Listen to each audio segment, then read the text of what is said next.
আমাদের জীবন সবসময় বর্তমান, অতীত আর ভবিষ্যতের সংমিশ্রণ নিয়ে তৈরি।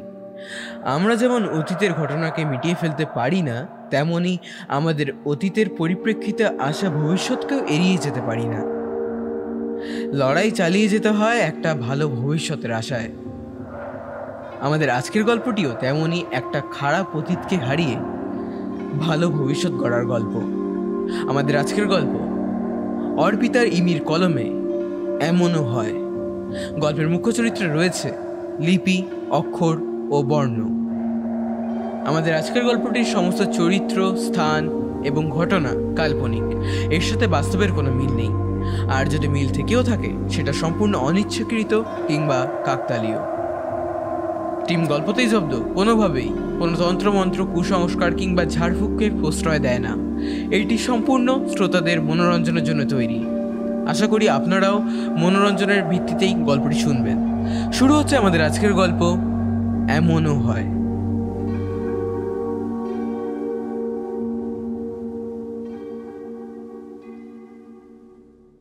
দুপুরের খাওয়া দাওয়া শেষ করে লিপি নিজের বেডরুমে এসে টিভিটা অন করলো, কিন্তু কেবিলের কোনো সমস্যার কারণে ছবি আসছে না। নো সিগন্যাল হয়ে আছে। নিজের মনে মনেই বিরক্তি দেখিয়ে রিমোটটা ছুঁড়ে ফেললো বিছানার উপর। ড্রেসিং টেবিলের সামনে দাঁড়িয়ে আধভেজা চুলের উপর যত্ন করে আঙুল বোলাতে লাগলো। হঠাৎ চোখ পড়ল নিজের শরীরটার উপরই।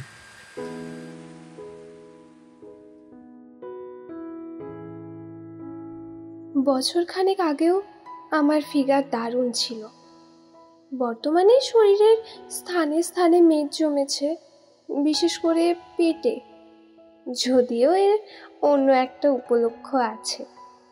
মুখটা আমার এমনিই গোলগাল, এখন আরও ভরাট হয়েছে। গায়ের রং দুধে আলতা, একটা আলাদা সৌন্দর্য ফুটে উঠেছে। মুগ্ধ হয়ে তাকিয়ে আছে নিজের প্রতিবিম্বের উপর।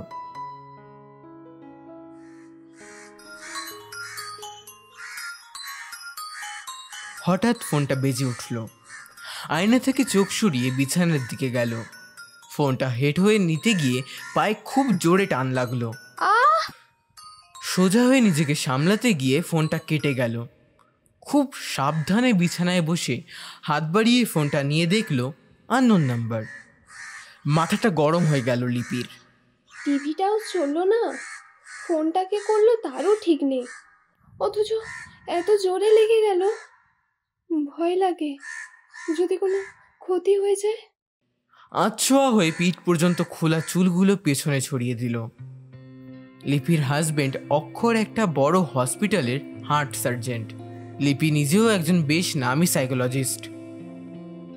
সংসার বলতে লিপি আর অক্ষর। একটা বিরাট ফ্ল্যাটে সারাদিন একা একাই কাটে লিপির। মা বাবা থাকেন ব্যাঙ্গালোরে। লিপির কলেজ জীবন কেটেছে কলকাতায়। ডাক্তারি পড়ার সময় থেকেই প্রেমটা দানা বেঁধেছিল। পরিচয় গ্র্যাজুয়েশনের সেকেন্ড ইয়ার থেকে। সেখানেই বন্ধুত্বের শুরু অক্ষরের সাথে। দীর্ঘ 5 বছর প্রেম করে অবশেষে এই বছরখানেক হলো বিয়ে করেছে। এখন মাঝে মাঝেই ভাবে, কি কুক্ষণে যে হসপিটাল ছেড়ে দিলাম। ধুর, সারাদিন একা একা সময় কাটতেই চায় না। এবার কিছু একটা যে করতে যাব, এখন তারও কোনো উপায় নেই।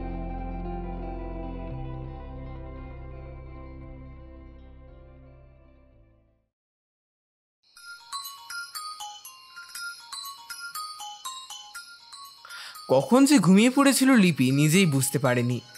ঘর একদম অন্ধকার হয়ে গেছে। ফোনটা বেজে চলেছে অনেকক্ষণ ধরে, তাই আচমকা ঘুমটা ভেঙে গেল। ফোনটা হাতে নিয়ে দেখলো অক্ষরের 8টা মিস কল। তাড়াতাড়ি কল ব্যাক করলো অক্ষরকে। বুকের ভিতর এক তীব্র ধরফরানি। অক্ষরের কলার টিউনের থেকে লিপি নিজের হৃৎপিণ্ডের ধরফরানি শুনতে পাচ্ছে দ্বিগুণ হারে। অক্ষর ফোন তুলছে না। লিপি দরদর করে ঘামছে। অদ্ভুতভাবে খুব ভয় পাচ্ছে। ঘরটাকে আরও অন্ধকার গ্রাস করছে। ফোনটা রিং হতে হতে কেটে গেল। শঙ্কিত লিপি আবার আবোল তাবোল ভাবতে শুরু করেছে। যত নেগেটিভ ভাবনা চারপাশ থেকে চেপে ধরছে ওকে। হঠাৎ কলিং বেলের শব্দ। লিপি খুব হন্তদন্ত হয়ে যেতে গিয়ে অন্ধকারে সেন্টার টেবিলে ধাক্কা খেয়ে ডান পায়ের বুড়ো আঙুলটা খুব জোরে ঢুকে গেল। বাবা লিপি নিজেকে একটু সামলে নিয়ে ফোনের আলোটা জ্বালিয়ে নিজের ঘরের আলো জ্বালালো। কলিং বেলটা বেজেই চলেছে। লিপি যেন কি করবে কি না করবে কিছুই বুঝে উঠতে পারছে না। নিজের বেডরুমে দরজা খুলে বাইরের দরজার সামনে এলো। দরজাটা খুলেই কিছু বলার সুযোগ না দিয়েই মাথা ঘুরে পড়ে গেল অক্ষরের বুকে মুখ গুজে। এমন অপ্রত্যাশিত ঘটনায় হতবাক হয়ে অক্ষর লিপির নাম ধরে ডাকতে থাকে। লিপি, লিপি, লিপি, কি হচ্ছে তোর? চোখ খোল। সাবধানে ধীরে ধীরে সোফায় এনে বসালো। সেন্টার টেবিল থেকে জলের গ্লাসটা নিয়ে চোখে মুখে জল ছিটিয়ে রাখতে থাকলো অক্ষর। লিপি কয়েক মিনিটের মধ্যেই চোখ খুলল। অক্ষর অন্য কোনো কথা না বলে লিপিকে বলল, লিপি, তুই রেস্ট নে, আমি আসছি রাতের ডিনারটা অর্ডার করে। রান্নার কোনো ঝামেলা করতে হবে না। অক্ষর ফ্রেশ হয়ে লিপির কাছে এসে বসলো। কয়েক ঘন্টায় মেয়েটার মুখ চোখ বসে গেছে একদম। লিপি চোখ বন্ধ করে আধশোয়া হয়ে বসেছিল। ওর গায়ে হাত দিতেই অক্ষর যেন ছ্যাঁকা খেলো। লিপির শরীর তো গরম, এ তো জ্বরে পুড়ে যাচ্ছে। অক্ষরের মুখে চিন্তিত ভাব। রাতে যদি বাড়াবাড়ি হয় তার থেকে ভালো এখনই ওকে নিয়ে যাই বরং। বলেই ক্যাব বুক করলো। লিপিকে রেডি হতে বলে নিজেও তৈরি হয়ে গেল, কিন্তু লিপির দাঁড়ানোর মতো শক্তি ছিল না।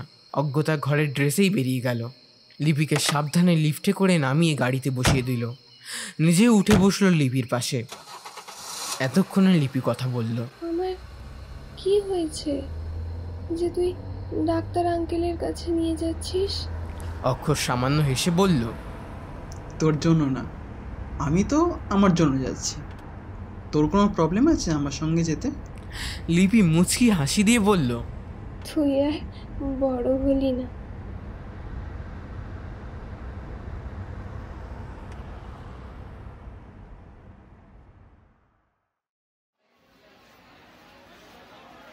কিছুক্ষণ পরেই ওদের নির্দিষ্ট হসপিটালে পৌঁছে নার্সকে বলে ডক্টর চৌধুরীর কেবিনে হাজির হলো। চেক আপ হয়ে যাওয়ার পর লিপিকে বলল, তুই একটু নার্সের সঙ্গে বাইরে গিয়ে অপেক্ষা কর, আমি আসছি। এই বলে অক্ষর নিজে ডাক্তারের সাথে কনসাল্ট করে অনেকটা পরে বেরিয়ে এলো।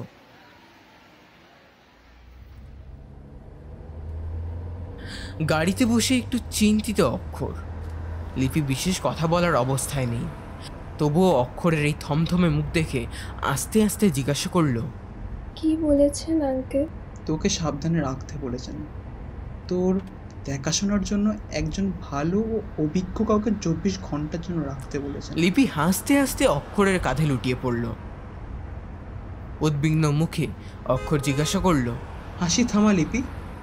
শুনেছিস তো আঙ্কেল কি বললেন? অনেক ক্ষতি হয়ে যেত তোর।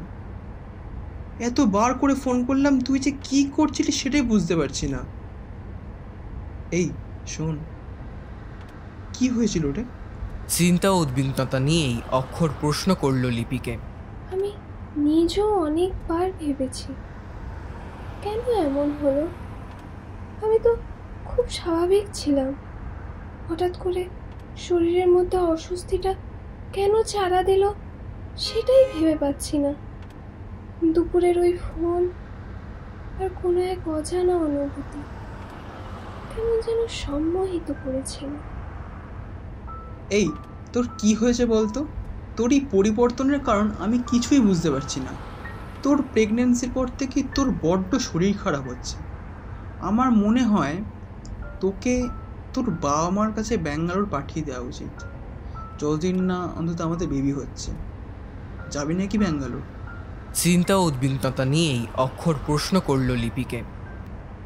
স্টপ অক্ষর, তোকে আমি খুব প্রবলেমে ফেলেছি মনে হচ্ছে। দেখ, যেটা আমার দ্বারা সম্ভব নয়, আর সব থেকে বড় কথা তুই খুব ভালো করেই জানিস আমি তোকে ছাড়া থাকতে পারবো না। মানছি প্রেগন্যান্সির সময় মেয়েরা বাপের বাড়িতেই সেফ থাকে, বাট ইউ নো আমার তোকে চাই। আমাদের বেবির পৃথিবীর আলো দেখার আগের প্রত্যেকটা স্টেপ আমরা একসাথে ফিল করতে চাই। ওর বেড়ে ওঠার সমস্ত ছোট ছোট লক্ষণ খুব স্পষ্টভাবে লক্ষ্য করতে চাই। আর তোকেও তোর বাবা হওয়ার প্রত্যেকটা অনুভূতি ফিল করাতে চাই অক্ষর। শোন না, একটা কথা বলবো? তুই এই কয়েক মাস একটু তাড়াতাড়ি বাড়ি ফেরার চেষ্টা করবি। আমার খুব একা লাগে জানিস। সন্ধ্যের পর একটা কেমন আতঙ্ক সৃষ্টি হয়, কেন হয় জানি না। আমি কিচ্ছু শুনতে চাই না, তুই একটু ম্যানেজ কর প্লিজ। বলতে বলতে লিপি অক্ষরের বুকে মাথা রেখে চোখ বন্ধ করলো। তুই ঠিক বলেছিস সেটা, আমিও তোকে ছেড়ে থাকতে পারবো না, তোকে কোথাও যেতে হবে না। বলেই আদর করে লিপির কপালে একটা চুমু দিয়ে বাহুতে জড়িয়ে ধরল অক্ষর। গাড়িটা ছুটে চলেছে রাতের নিস্তব্ধতা বুকে নিয়ে। স্ট্রিট লাইটের আলোগুলো একটার পর একটা প্রতিবিম্ব তৈরি করছে উবারের কাছের জানলায়। দুটো ক্লান্ত শরীর একে অপরের অবলম্বন করে শান্তিতে চোখ বুজেছে। একটা হালকা ইংলিশ গানের মিউজিক ভার্সন বাজছে। থেকে থেকে গাড়িটা হর্ন সংকুচিত করছে অক্ষরকে।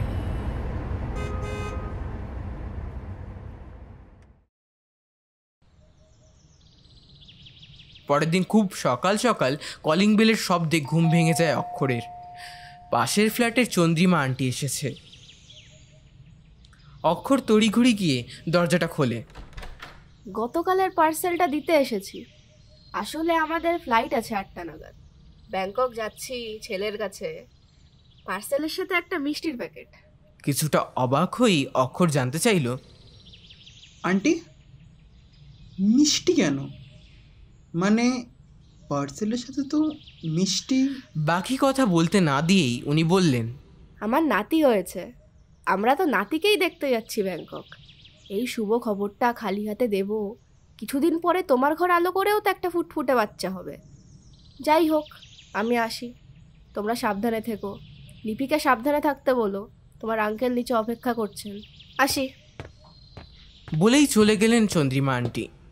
অক্ষর ধীর পায়ে ডাইনিং টেবিলের কাছে গিয়ে মিষ্টির প্যাকেটটা রেখে একটা গ্লাস জল নিয়ে গুটি গুটি পায়ে সোফায় বসলো। সেন্টার টেবিলের উপর পার্সেলটা নামিয়ে রেখে পকেট থেকে ফোনটা বের করে একটু অন্যমনস্ক হয়ে গিয়েছিল। লিপিকে নিয়ে সত্যিই ওর চিন্তা হচ্ছে। লিপি এত ডান পিটে ছটফটে মেয়ে, ওকে না সহজে দমানো যায় না। বেশ মনে পড়ে 4 মাস আগে প্রথম কনসিভের খবরে লিপি তো নিজেই কিছুক্ষণ হাঁ করেছিল, কারণ তখনও ও বিশ্বাস করতে পারছে না ওর গর্ভে, যদিও সেটা লিপির ভাষায় ওর পেটের ভিতর আরেকটা প্রাণের জন্ম হবে। বিস্ময়ে অভিভূত করে কেঁদে ফেলেছিল ডাক্তার আঙ্কেলের চেম্বারে। মেয়েটাকে এতগুলো বছর কাছ থেকে দেখেছি আমি, তবুও আজ ওকে বুঝতে গেলে আমার বেশ ধাঁধাই লাগে। কখনো মায়ের মতো শাসন করে, আবার কখনো তো প্রেমিকার মতো আদর করে, আবার কখনো অভিমানী হয়ে বাচ্চাদের মতো হাত পা ছড়িয়ে কাঁদতে বসে। কলেজের শুরুর দিকে তো কথায় কথায় রাগ দেখাতো, আর রাগ ভাঙতো লাল গোলাপ আর তার সঙ্গে চকলেট। আবার একটা নয়, সারা দিনে যতবার রাগ চড়তো সেই হিসাবে চকলেটের সংখ্যাও বাড়ত।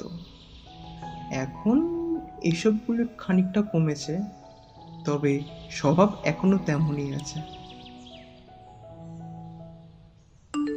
নানা কথা ভাবতে ভাবতে একটা মেসেজের শব্দে অক্ষরের ভাবনায় ছেদ পড়ল। ফোন চোখের সামনে ধরতেই দেখল মেসেজ নয়, মেল এসেছে, তাও হসপিটাল থেকে। মেলটা চেক করতে গিয়ে দেখল আজ একটা ওটি আছে বিকেলে। হসপিটাল থেকে রিমেম্বারিং দিয়েছে। মনে মনে ভেবে নিল, মানে আজও আমার বাড়ি ফেরার কোনো ঠিক নেই, কিন্তু লিপিকে আমি একা রেখে যাই কি করে? আন্টিও তো নেই। নানা সমস্যা অক্ষরের মাথায় ভিড় করে। এতক্ষণ লিপি ঘুম থেকে উঠে এসেছে। বাইরে চিন্তিত অক্ষরকে বসে থাকতে দেখে বলল, কি হয়েছে তোর? কি ভাবছিস বলতো? নিজের মনের অবস্থা পরিবর্তন করে অক্ষর বলল, আরে তুই উঠে পড়েছিস, আয় বস। কিন্তু লিপি খুব ভালো করেই বোঝে নিজের পাগল বরটাকে। এমন কিছু নিশ্চয়ই চিন্তা করছে যেটা বলতে চাইছে না। লিপি আর কিছু জিজ্ঞাসা না করে বাথরুমে চলে গেল। প্রতিদিনের মতো রান্নার কাজ করে দিয়ে গেছে ববিদি। অক্ষরও কিছুক্ষণ হলো বেরিয়ে গেছে। বারবার করে সাবধানে থাকতে বলেছে লিপিকে। দেখ, আমাকে তো আজ বেরোতেই হবে। আজ আমার ওটি আছে। আমার ফিরতেও লেট নাইট হতে পারে। তোকে কিন্তু খুব সাবধানে থাকতে হবে। অন্তত আমার এই হবু বেবিটার জন্য তোর দুরন্তপনাগুলো একটু কম কর প্লিজ। লিপি একটু অভিমানী সুর নিয়ে বলেছিল, তোর সব আদর ভালোবাসা সবই যে এখন ওনার জন্য, আমার জন্য কিছুই অবশিষ্ট নেই। তুই চিন্তা করিস না, আমি ওর খেয়াল রাখবো। তুই আর বড় হই না লিপি। বলেই অক্ষর নিজের বুকে জড়িয়ে ধরল লিপিকে।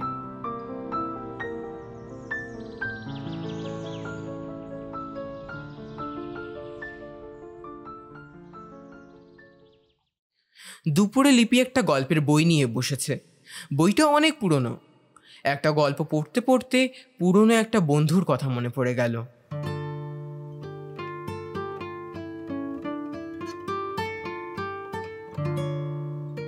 কিছুক্ষণ আনমনা ভাবে যেন বইয়ে না, অন্য কোথাও উদাসী দৃষ্টিতে তাকিয়ে আছে। মনে মনে হাজার ভাবনা ঘিরে ধরেছে লিপিকে। হঠাৎ বিছানায় সোজা হয়ে বসে কিছু একটা মনে করে বইয়ের তাক, ড্রয়ার, আলমারি খুঁজে, জামা কাপড়ের স্তূপ সরিয়ে সমস্ত জায়গা তন্ন তন্ন করে খুঁজেও সেটা পেল না।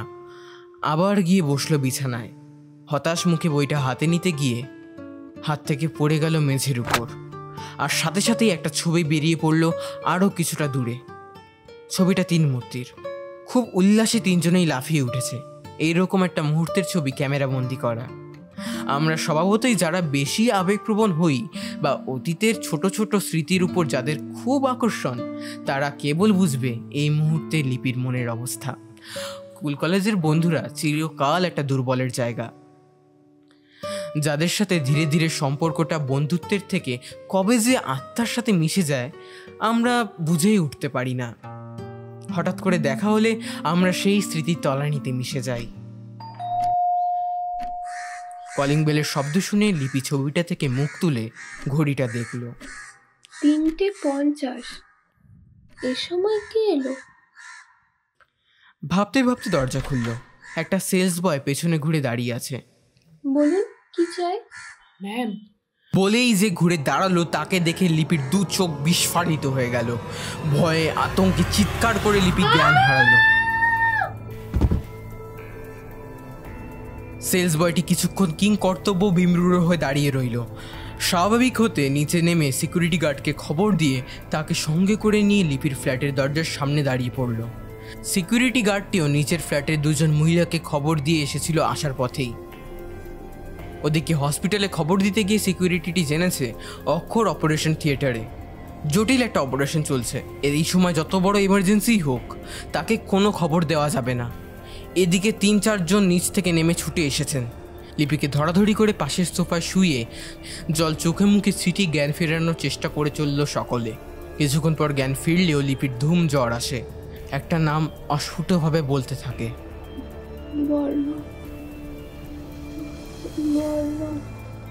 ওর নিচের তলার বিনা অনেক চেষ্টা করে বুঝতে পারল না লিপি কি বলছে। ওই এলাকার একজন ডাক্তার এসে চেক আপ করে গেছেন। বলেছেন, কোনো একটা ভয়ে বা হঠাৎ কোনো মানসিক আঘাত পেলে এই অবস্থা হয়। লিপি যে প্রেগনেন্ট সেটিও জানাজানি হয়। ডাক্তার এও বলেন, এই সময় ওনার সাথে সব সময়ের জন্য একজনের থাকা খুবই জরুরি।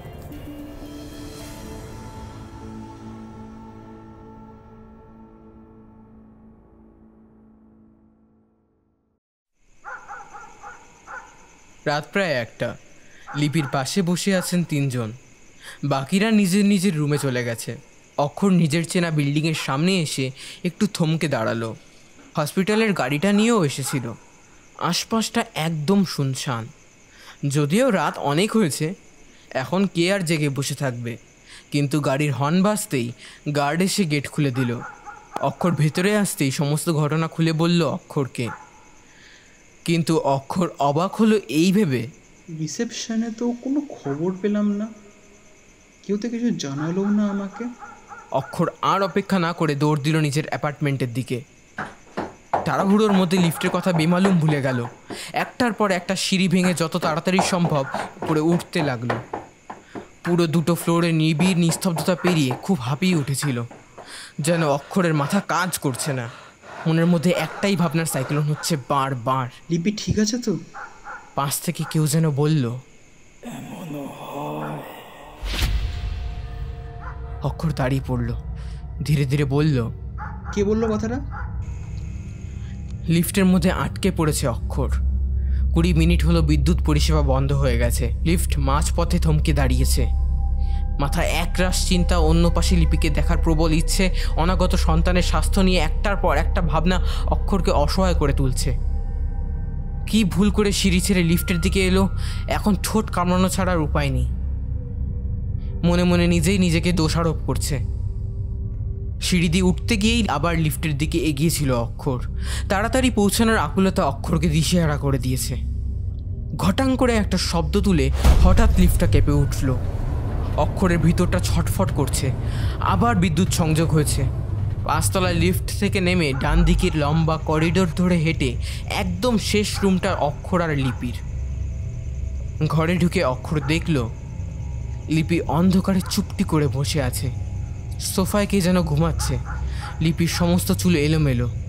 ঘর পুরো অন্ধকারময়, কোনো কিছুই স্পষ্ট নয়। সব থেকে বড় কথা, দরজাটা হাট করে খোলা। আশেপাশে কেউ নেই, শুনশান নিস্তব্ধ। অক্ষর একটু ভয় পাচ্ছে। হ্যাঁ, ভয় পাচ্ছে। অন্ধকারে ওর বুকের ভিতর ঢিপ ঢিপ করছে, সারা গায়ে কাটা দিয়ে উঠেছে। লিপিকে অদ্ভুত অবস্থায় দেখে ভয় পাচ্ছে অক্ষর। কাঁপা কাঁপা গলায় ডাকলো লিপিকে অক্ষর। লিপি? অক্ষরের ডাক হয়তো লিপির কাছে পৌঁছায়নি। সে যেভাবে বসেছিল সেভাবেই বসে আছে। এদিকে বিনা উঠে পড়েছেন। অন্ধকারকে দেখে ধর্মর করে উঠে বসে কিছু বলতে যেতেই দেখলেন লিপি আস্তে আস্তে ঢলে পড়ছে ইজি চেয়ারের উপর। আর কিছু না ভেবে অক্ষর ঘরের ডান দিকের সুইচটা টিপে লাইট অন করে দিয়ে দৌড়ে গেল লিপির পাশে। শরীর আরও খারাপ হয়ে গেছে, মুখ শুকিয়ে গেছে, চোখের নিচে কালি। লিপি নিজের পেটের উপর হাত রেখে চোখ বন্ধ করে নিস্তেজ অবস্থায় পড়ে আছে। সেই মুহূর্তে বিনা একটু সাহায্য করলো অক্ষরকে। লিপিকে ঘরে নিয়ে গিয়ে বিছানায় শুয়ে দিল অক্ষর। বিনাও বললেন, এবার আমি যাই, কোনো দরকার হলেই ডাকবে। ফোন নাম্বারটা নিয়ে রাখো, একটা কল করবে, আমি চলে আসব। বিনা একজন স্কুল টিচার ছিলেন, একটি ছেলেও আছে। ছেলে সিঙ্গাপুরে চাকরির জন্য যাওয়ার পরপরই দাদার কাছ থেকে ভালো কলেজে পড়াশুনো করার জন্য চলে যায়। বিনা এখন একাই থাকেন। স্বামী দ্বিতীয় বিবাহ করে অন্যত্র থাকেন। বিনা চলে গেলে দরজা বন্ধ করে নিজে চেঞ্জ করতে গেল অক্ষর। সারাদিনের কাজের প্রেশার, বাড়ি ফিরে এত ঝক্কি, শরীর আর বইছে না। একটু স্নান করে নিলে বেশ ঝরঝরে লাগবে।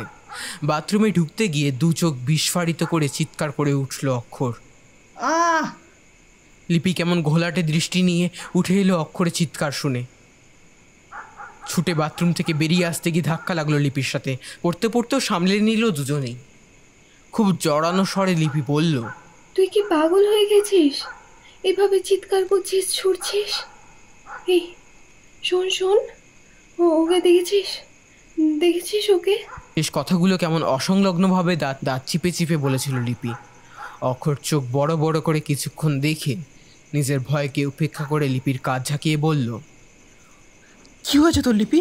তুই এমন করছিস কেন? লিপির মা মাধবী দেবী এসেছেন। লিপি এখন একটু সুস্থ আছে। সারাক্ষণ ওর মা ওকে আগলে আগলে রাখেন। অক্ষর আগের থেকে অনেকটা স্বস্তি পেয়েছে, কিন্তু একটা জিনিস মাথায় ঘোরে অক্ষরের। কি জন্য এমন হচ্ছে? কেনই বা লিপির উপর এই খারাপ সময় ধেয়ে এলো? ওদের সাথে কারো তো কোনো শত্রুতা নেই। কিছু প্রশ্ন এইভাবেই নিভৃতেই দানা বাঁধে আর নিভৃতেই চুরমার হয়ে যায়। অক্ষর, তোকে একটা কথা বলতে চাই। যদিও জানি তুই সব বিশ্বাস করবি না, তবুও তোদের সন্তানের কথা ভেবেই বলছি। একটা মাধবী দেবীর কথা শেষ হওয়ার আগেই লিপি বাইরে এসে অদ্ভুত কণ্ঠে বলল,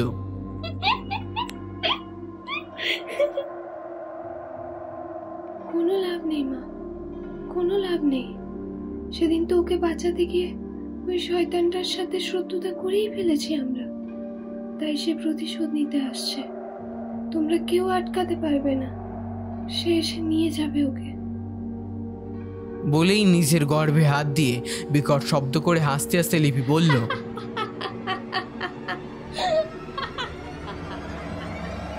ঘরে গিয়ে দরজা বন্ধ করে দিল।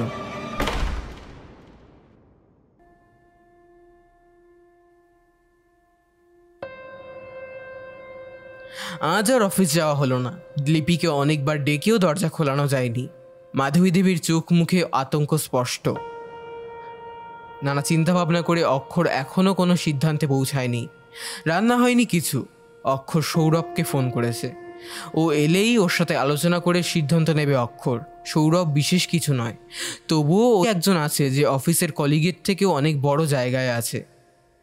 অক্ষরের পরম আত্মীয় বলতে কেউই নেই লিপিকে ছাড়া, আর বন্ধুমহল বলতে শুধু সৌরভ। মাধবী দেবীও লিপির বাবাকে সব জানিয়েছেন। মূল সমস্যা হলো লিপির হঠাৎ করে কি থেকে এমন হলো সেটাই তো বোঝা যাচ্ছে না। এই সময় বাচ্চাটার কোনো ক্ষতি মানে লিপির জীবন সংশয়, আর সেটাই অক্ষর কোনো দিনও হতে দেবে না। যেভাবেই হোক লিপিকে সমস্ত বিপদ থেকে মুক্ত করতে হবে। কিন্তু কি করবে? কিভাবে জানবে কেন এমন ঘটনা ঘটছে? হঠাৎ করেই একজনের কথা মনে পড়ল অক্ষরের। কলেজে পড়ার সময় একজন মানুষের সাথে পরিচয় হয় ওর। আসলে ওর নয়, ওদের। ওরা তিনজনেই একসাথে গিয়েছিল ওই মানুষটার কাছে। ওনার ঘর বলতে কলেজের একদম শেষে একটা পুরনো কোয়ার্টার, সেখানেই থাকেন উনি। কেউ বিশেষ পছন্দ করতো না মানুষটাকে। ভণ্ড কাপালিক শ্রেণীর একটা গোফদাড়িওয়ালা সাধু। একটা বিজ্ঞান বিষয়ক পরিবেশে এ যেন এক অপরিকল্পিত বিষয়। অনেকেই হাসি ঠাট্টা করতো, লিপি অক্ষরও বাদ যায়নি। শুধু ওদের গ্রুপের বর্ণ সাধুকে খুব সম্মান দিত। বর্ণর আর লিপির সেই স্কুলের সময় থেকেই বন্ধুত্ব। কলেজে ভর্তি হবার পরে অক্ষরের সাথে ওদের পরিচয় হয়। তারপর থেকেই তিনজনের মধ্যে এক গাঢ় বন্ধুত্ব তৈরি হয়। লিপির সাথে বর্ণের যতটা গাঢ়ত্ব ততটাই অক্ষরের সাথে। কখনোই তিনজনের মধ্যে হিংসা বা লুকোচুরি ছিল না। কপট মান অভিমান হলেও তা কখনোই দীর্ঘ হতো না। যাই হোক, ওই সাধুকে ওরা কেউই বিশ্বাস করতো না। কিন্তু পরে এমন কিছু ঘটনা ঘটে যার পরে অবিশ্বাস করার কোনো অবস্থাই ছিল না। আমার খুব ভয় করছে, তুই প্লিজ আমার সাথে আয়। লিপির অনুরোধ কানে যেতেই তড়িৎ গতিতে ঘুরে থাকায় অক্ষর। লিপি অক্ষরের পায়ের কাছে বসতে গিয়েই অক্ষর ওকে তুলে নিজের পাশে বসায়, বুকের মধ্যে জড়িয়ে ধরে। লিপিকে বড্ড বেশি ভালোবাসে অক্ষর। নিজের বাবা মাকে অনেক ছোটোবেলায় হারিয়েছে ও। আত্মীয় বলতে জেঠু জেঠিমা। তাও ছোট থেকেই অক্ষর হোস্টেল থেকে পড়াশোনা করেছে। বছরে একবার বা কখনো দুবার সে জেঠু জেঠিমার কাছে গিয়ে থাকতো, কিন্তু কিছুই ভালো লাগতো না। মা বাবাকে তখন আরও বেশি করে মনে পড়তো। অক্ষর যেন তার জীবনের এতগুলো দিন নিজের থেকেই পালিয়ে বেড়াতো। খুব শান্ত প্রকৃতির ও স্বল্পভাষী, তাই তেমন বন্ধুও ছিল না। হোস্টেলে নিজের পড়াশোনা নিয়েই ছিল। কলেজে এসে লিপি আর বর্ণকে পেয়ে নিজেকে উজাড় করে দিয়েছিল। ওদের মধ্যেই নিজের জন্য একটা আশ্রয়ের ছাদ পেয়েছিল। তার মধ্যেই হঠাৎ করে সেই দিনের ঘটনা ওদের তিনজনের জীবনে একটা নতুন মোড় নিয়ে এসেছিল।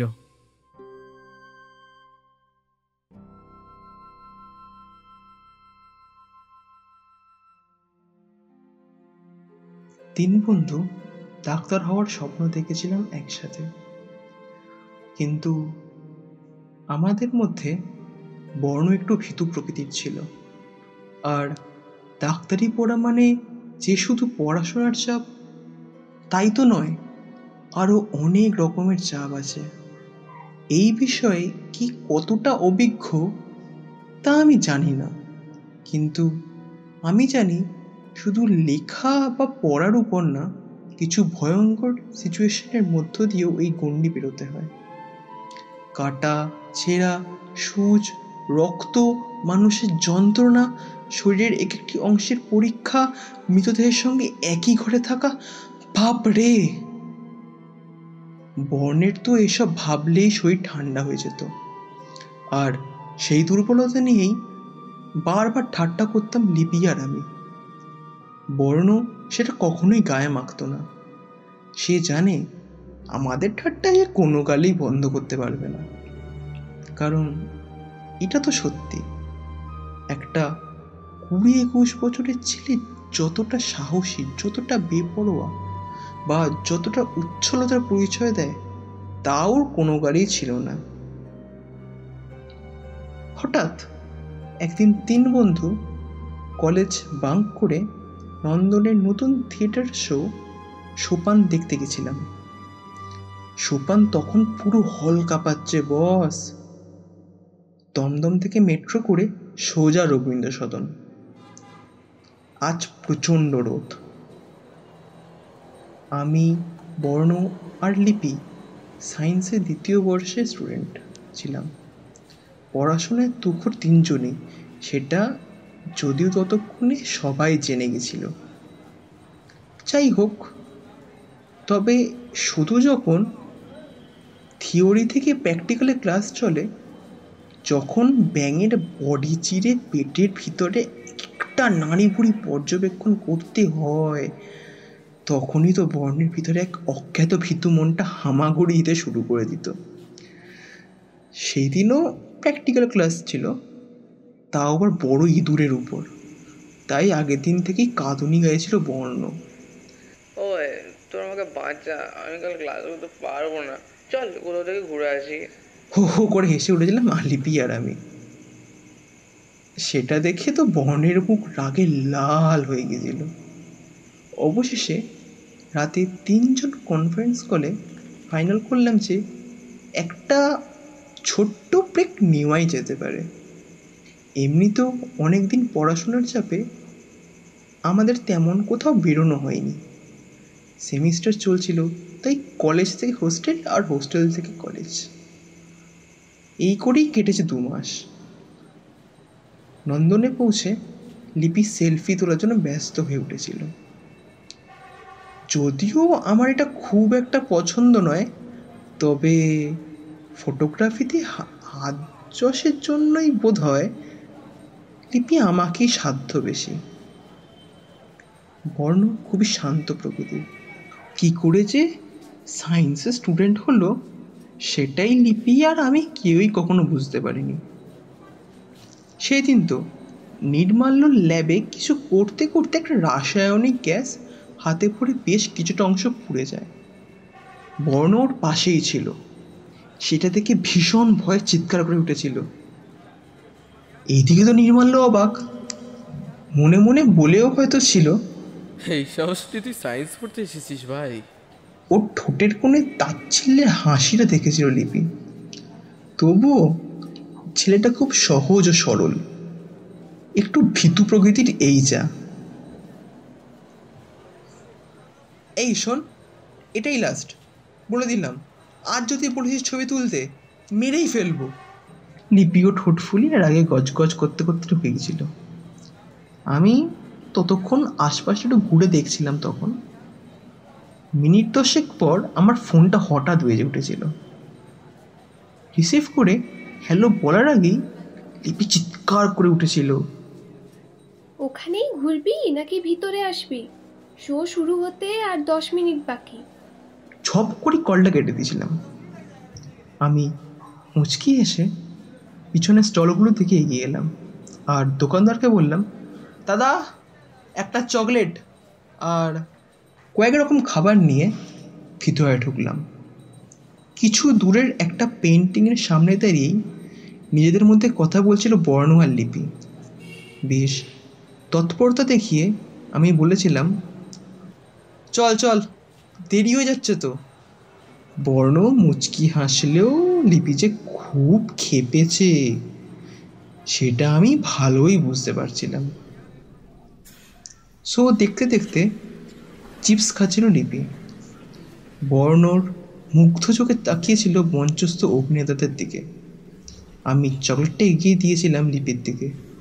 রাগান্বিত দৃষ্টিতে তাকিয়েই আবার সে চোখটা সরিয়ে আলগা করে হেসে নিল। আমি খুব ভালো করেই জানতাম লিপির এই মানভঞ্জনের উপায়। লিপির মাথায় একটা হালকা গাট্টা মেরে থিয়েটারে মন দিলাম।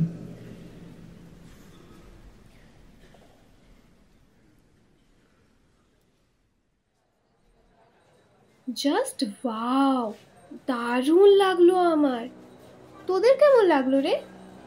অবশ্য খারাপ লাগার কোনো স্কোপই নেই। অসাধারণ অভিনয়। শেষ লাইনটা কি ছিল যেন? যদি মেঘের বাড়ি যায় তোমার দেখা পাবো। হ্যাঁ হ্যাঁ, তারপর ছেলেটা বলল, তুমি আমায় স্মরণে এনো না, তাহলে আমায় আমার বর্তমান ফেলে অতীতে ফিরে আসতে হবে, আর কখনো ভবিষ্যতের সন্ধান পাবো না আমি। চলি। বলতে বলতে খুশিতে চিৎকার করে উঠেছিল লিপি। তারপর আবার বলেছিল, কিন্তু আমি ওই লাইনটার মানে বুঝতে পারিনি, তুই একটু বলে দিস তো আমায়। ওরা তখনও ওই নাটকটার গল্পেই ডুবেছিল। ধীরে ধীরে ময়দান এলো। আমি বললাম, বর্ণ, তুই কাল রাতে কার সাথে কথা বলছিলি সেটা? বর্ণের মুখটা কেমন ফ্যাকাশে হয়ে গেছিল আমার মুখ দিয়ে এই কথাটা শুনে। বলেছিল, এটা আমার বলা বারণ। বারণ? বারণ মানে কি? তুই মাঝরাতে কার সাথে এভাবে ভয়ে ভয়ে কথা বলছিলি বলতো? বর্ণ কাঁপা কাঁপা কণ্ঠে বলেছিল সেই দিন। ওটা ছাড় না অক্ষর, আমি বলতে পারবো না। বললেই আমাকে বোবা করে দেবে। ওসব ব্যাপারে ঢুকিস না তুই, তোরও ওই রকম হবে। লিপি ততক্ষণের সোপানের ভাবনা ছেড়ে বর্ণ আর আমার কথায় মন দিয়েছিল। কি হচ্ছে সেটা ওর মাথায় তখনও কিচ্ছু ঢোকেনি। তবুও জিজ্ঞাসা করেছিল, এই ওয়েট ওয়েট, কি হয়েছে? ব্যাপারটা কি বস? বর্ণ, তুইও আজকাল আমার থেকে কথা লুকাতে শিখে গেছিস। লিপি আমাকে চুপ থাকতে ইশারা করেছিল সেদিন। অক্ষর এমন কিছুর আঁচ পাচ্ছিল যেটা সেদিন ওর জানা খুব দরকার ছিল। লিপিও নিজের ঠোঁটে একটা অদৃশ্য আঙুল চাপ ধরে চুপ করে গেছিল সেই দিন। বর্ণ একটু নার্ভাস হয়ে গেছিল। তিত্তির করে ঠোঁট দুটো কাঁপছিল ওর।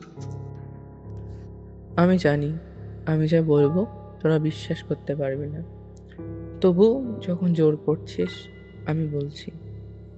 আমার ঘরে যে থাকে তার শরীরটা মানুষের হলেও তার ভিতরে কোনো অপার্থিব ক্ষমতা কাজ করে। সে প্রতি রাতে আমার সাথে আমার বিছানায় ঘুমায়, আর মাঝরাতে মধ্যে কিছু অস্পষ্ট ছায়া দেখতে পাই আমি। রাত যত বাড়ে মানুষ কাকুর ভিতরে বিভৎসতা নিজের রূপে তীব্র হয়। গভীর রাত্রে উনি পুজোয় বসেন, নানা দুর্বোধ্য মন্ত্র উচ্চারণ করেন, কত কি আহুতি দেন। বিশ্রী গন্ধে আমার দম বন্ধ হয়ে আসে। একসময় আমাকেও উঠে বসতে হয় ওই হোমের সামনে। খুব ভয় পেয়ে আমি উঠে গেলেই গরম ভস্য ছুঁড়ে মারে আমার শরীরে, ছুটে যায়, খুব জ্বালা করে। হঠাৎ থেমে গেল বর্ণ। আমরা দেখলাম গলা দিয়ে আর কোনো শব্দ বেরোচ্ছে না, শুধু ঠোঁট নড়ছে, দৃষ্টি শূন্য, যেন কোনো ভয়াবহ দৃশ্য দেখছে। আকস্মিক এই ঘটনা লিপি আর আমি কেউই বুঝে উঠতে পারলাম না। কী সব বলছে বর্ণ? এইসব 21st সেঞ্চুরিতেও হয়? চুপ করে পড়া শব্দ শুনে সামনে তাকাতেই দেখলাম বর্ণ অজ্ঞান হয়ে গেছে।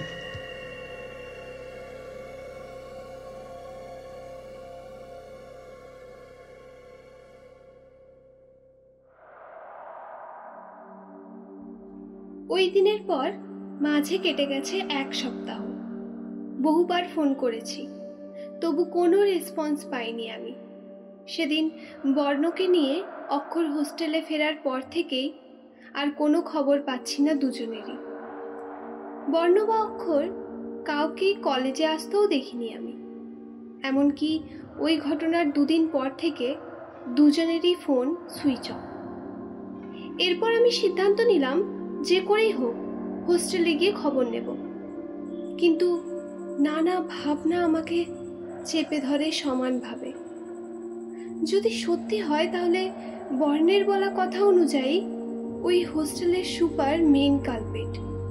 যদি সত্যি ওইরকম কোনো ঘটনা ঘটে আর আমাদের সাথে সবটা শেয়ার করার জন্য ওকে কোনো বিভৎস কঠিন শাস্তি দেয় ওই হোস্টেলের সুপার, তাহলে ওখানে একা গিয়ে কি করব আমি? তাহলে কাউকে... তারপরেই নিজেই নিজের গালে একটা চড় মেরে বললাম, এসব কি ভাবছি আমি? আমার প্রাণের চেয়ে প্রিয় মানুষগুলো সত্যিই যদি কোনো বড় বিপদে পড়ে, তাহলে আমার কি হাত গুটিয়ে বসে থাকা মোটেই উচিত নয়? সেদিনই কলেজ শেষ করে বিকেলে আমি সোজা দীপাঞ্জন বয়েজ হোস্টেলে পৌঁছালাম, যেখানে বর্ণ আর অক্ষর থাকতো। কিন্তু হোস্টেলের সামনে দাঁড়িয়ে মনে হলো এটা দীর্ঘদিন বন্ধ আছে, কোনো মানুষজনও চোখে পড়ল না। মনে সাহস নিয়ে লোহার গেট ঠেলে ভিতরে ঢুকলাম আমি। কেমন একটা স্যাঁতস্যাঁতে গন্ধ। হ্যালো, কেউ আছেন? হ্যালো। আমি বেশ কয়েকবার ডেকেও সাড়া পেলাম না কারো। হোস্টেলের ঘরগুলো বড়ই অদ্ভুত, লম্বা করিডোর আর দুপাশে 8টা করে ঘর। আমি প্রথম দরজায় টোকা দিতেই ঘরটা খুলে গেল। একটু চমকে উঠলাম, তারপর নিজেকে সামলে নিয়ে পরের ঘরটায় টোকা দিলাম। একই ঘটনা ঘটল। এবার আমি অক্ষর আর বর্ণের নাম ধরে ডাকতে শুরু করলাম। দুপাশে 4টে ঘর দেখে নিয়েছি, কেউ নেই। 5 নাম্বার ঘরে টোকা দিতে যাব এমন সময় ফোনটা বেজে উঠল। স্ক্রিনে অক্ষরের নামটা দেখে যেমন উচ্ছ্বসিত হলাম, তেমনই ফেটে পড়লাম রাগে। আমি ফোনটা রিসিভ করে মেজাজ দেখিয়ে বললাম, তোদের ব্যাপারটা কি বলতো? তোরা আমাকে কি পেয়েছিস? আমাকে হ্যারাস করতে তোদের খুব ভালো লাগে? খুব শান্ত স্বরে অক্ষর বলল, তুই কোথায়? জমের বাড়ি, ফোন রাখ। তুই কোথায় আছিস বল, আমি যাচ্ছি। আমি হোস্টেলে, কিন্তু তুই আসিস না, আমি পরে তোর সঙ্গে দেখা করে নেব। হোস্টেলে? আমি তো তোদের হোস্টেলেই দাঁড়িয়ে আছি। আজব জায়গা মাইরি। কোন রুমটা বল, আমি আসছি। না না, তুই আসিস না, চলে যা, এক্ষুনি চলে যা। খুব ভয়ার্থ কণ্ঠে কথাটা বলল অক্ষর। আর কোনো কথা শুনতে পেলাম না আমি, কিন্তু একটা মৃদু মন্ত্রোচ্চারণ ভেসে এলো।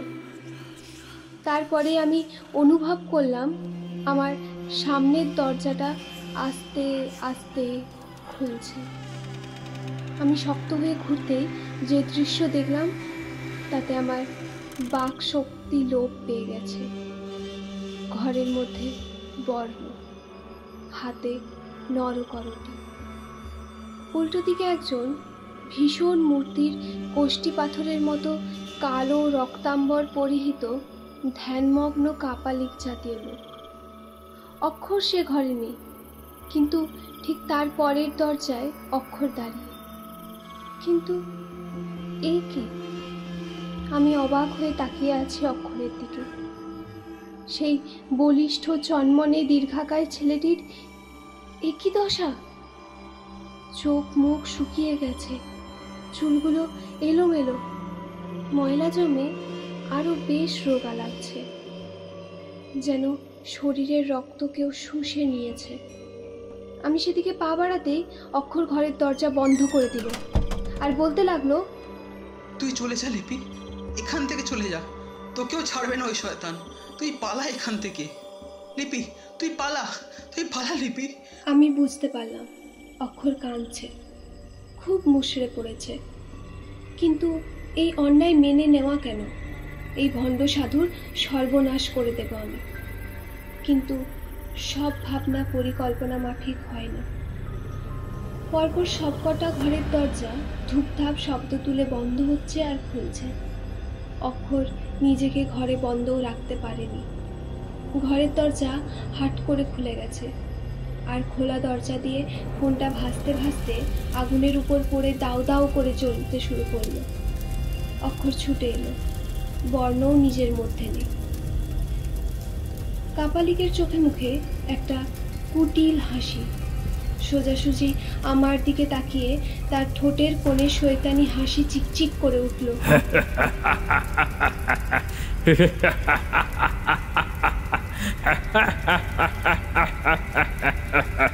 নৃশংস অট্টহাসিতে ভরে উঠল ঘরটা। আরও ভয়ঙ্কর হয়ে গেল মুখটা। আমি কিছু না বলে আবার নিজের আসনে গিয়ে বসল। আবার শুরু হলো সেই অসংলগ্ন মন্ত্রোচ্চারণ। আরও ভয়ঙ্কর হয়ে গেল মুখটা। আর কিছু না বলেই আবার গিয়ে নিজের আসনে বসল। আবার শুরু হলো সেই অসংলগ্ন মন্ত্রোচ্চারণ। হঠাৎই আমার চোখের সামনে বর্ণের মুখে ছুড়ে দিল এক মুঠো গরম ভস্য। সহ্য করতে না পেরে বর্ণ চিৎকার করে উঠল। সেই ল্যাবে যেমন চেঁচিয়ে উঠেছিল তেমনই ঢলে পড়ল মেঝের উপর। আমার পাগুলো ভীষণ ভারী হয়ে গেছে। কিছুতেই 1 ইঞ্চিও নড়ার ক্ষমতা নেই আমার ইচ্ছা করছে বর্ণকে তুলে চোখে মুখে একটু জল দিতে।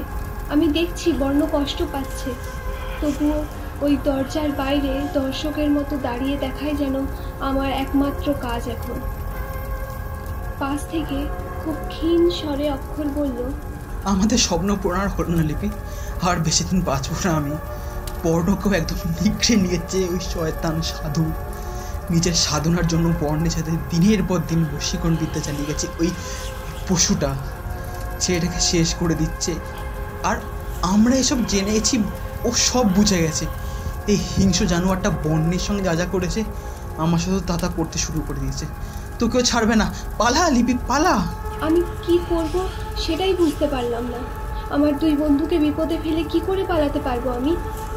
ভয়, চিন্তা, আতঙ্ক যখন একেবারে কোণঠাসা করে দেয়, খুব সাধারণ মানুষের মধ্যেও অন্য এক ক্ষমতা কাজ করে। তখন মরিয়া হয়ে উঠে নিজেকে বাঁচানো।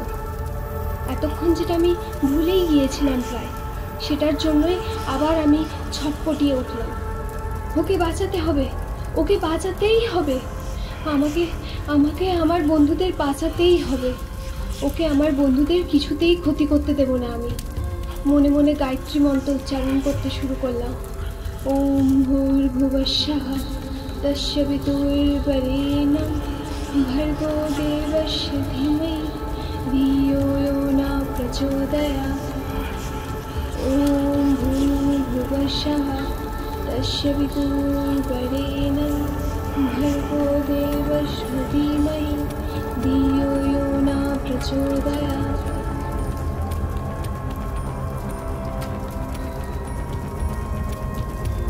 বারবার এই মন্ত্রোচ্চারণ করে আমি নিজের শরীরে একটা অদ্ভুত প্রাণ পেলাম। ধীরে ধীরে শরীরের পেশি নমনীয় হতেই, পায়ের ভার হালকা হতেই ছুটে গিয়ে ব্যাগে রাখা স্টেথোস্কোপ আচমকা পেঁচিয়ে ধরলাম ওই সাধুর গলায়। চেঁচিয়ে ডাকলাম অক্ষরকে, অক্ষর তাড়াতাড়ি আয়, বর্ণকে তুলে নিয়ে যা ফাস্ট। অক্ষর আমার তড়িঘড়ি সিদ্ধান্তে হকচকিয়ে গিয়েছিল। আমার মুখে মন্ত্রোচ্চারণ শুনে নিজেও শরীরে কিছুটা জোর পেয়েছে। আর সাধুর হোমকুণ্ডের আগুন ততক্ষণে নিস্তেজ। নারী স্বয়ং দেবী শক্তির রূপ। সেই নারীর মুখে দেবীর মন্ত্রোচ্চারণ যেন আশেপাশের সকল অশুভ ইঙ্গিতকে মুহূর্তে বিলীন করে দিয়েছে। আমি বরাবরই খুব সাহসী। বর্ণ আগাগোড়ায় একটু ভীতু আর শান্ত, তা তো আগেই বলেছি। কিন্তু আজকের ঘটনায় অক্ষরও রীতিমতো হকচকিয়ে গিয়েছিল। সেদিন ওই সাধুকে পিছমোড়া করে বেঁধে মুখেও একটা কাপড়ের বাঁধন দিয়ে বর্ণ, আমি আর অক্ষর ওই ঘরের দরজা বন্ধ করে পালিয়ে যায়। সেখান থেকে বেরিয়ে আগে হসপিটাল, তারপর সেখান থেকে থানায় খবর দিই।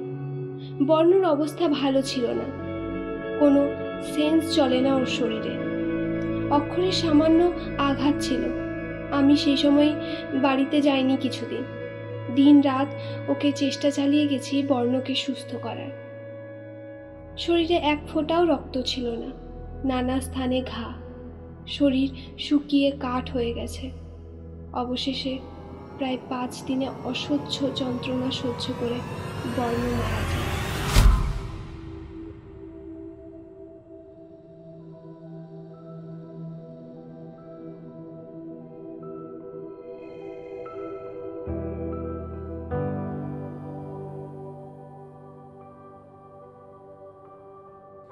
লিপি নিজের শৈশব কাটিয়েছে বর্ণের সাথে। অনেক ছোটবেলায় বর্ণের বাবা মারা গিয়েছিলেন। লিপিদের পাশের বাড়িতেই ওরা ভাড়া থাকতো। বর্ণকে নিয়ে ওর মা খুব অসহায় হয়ে গিয়েছিলেন। তখন লিপির বাবা নিজের বাড়িতেই থাকার প্রস্তাব দেন, কারণ ভাড়া জোগানোর মতো সামর্থ্য হচ্ছিল না এক অসহায় বিধবা মায়ের। তাই বাধ্য হয়েই একসময় বর্ণের মা দ্বিতীয় কোনো রাস্তা না পেয়ে লিপিদের বাড়িতেই থাকতে শুরু করেন। এরপর একসাথেই বড় হতে থাকে লিপি আর বর্ণ। স্কুল জীবনে গ্রামেই কেটেছে, তবে কলেজ গ্রাম থেকে অনেক দূরে। প্রতিদিন যাতায়াতের পরিশ্রমে পড়াশোনার ক্ষতি হতে পারে, তাই দুজন দুটো হোস্টেলে থাকার ব্যবস্থা করে। লিপি গার্লস হোস্টেলে আর বর্ণ বয়েজ হোস্টেলে থেকেই কলেজ ফলে শেষ করে ডাক্তারি পড়া। একই বিষয় আর একই বিভাগ হওয়ায় ওদের সুবিধাই হয়েছিল, কেউ কারোর চোখের আড়াল হয় না। আর এসবের মাঝেই 2 থেকে কবে যে 3 মাথায় রূপান্তরিত হয়েছে সেটা বুঝেই ওঠেনি ওরা। অক্ষর, বর্ণ, লিপি একে অপরের জন্য সব কিছু করতে রাজি।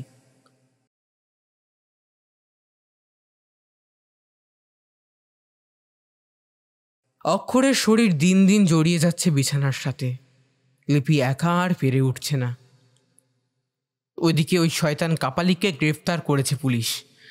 লিপিকে থানার অফিসার জানিয়েছেন, সে সারাদিন গুম হয়ে চোখ বন্ধ করে কি সব বিজবিজ করে, কিছুই বোঝা যায় না।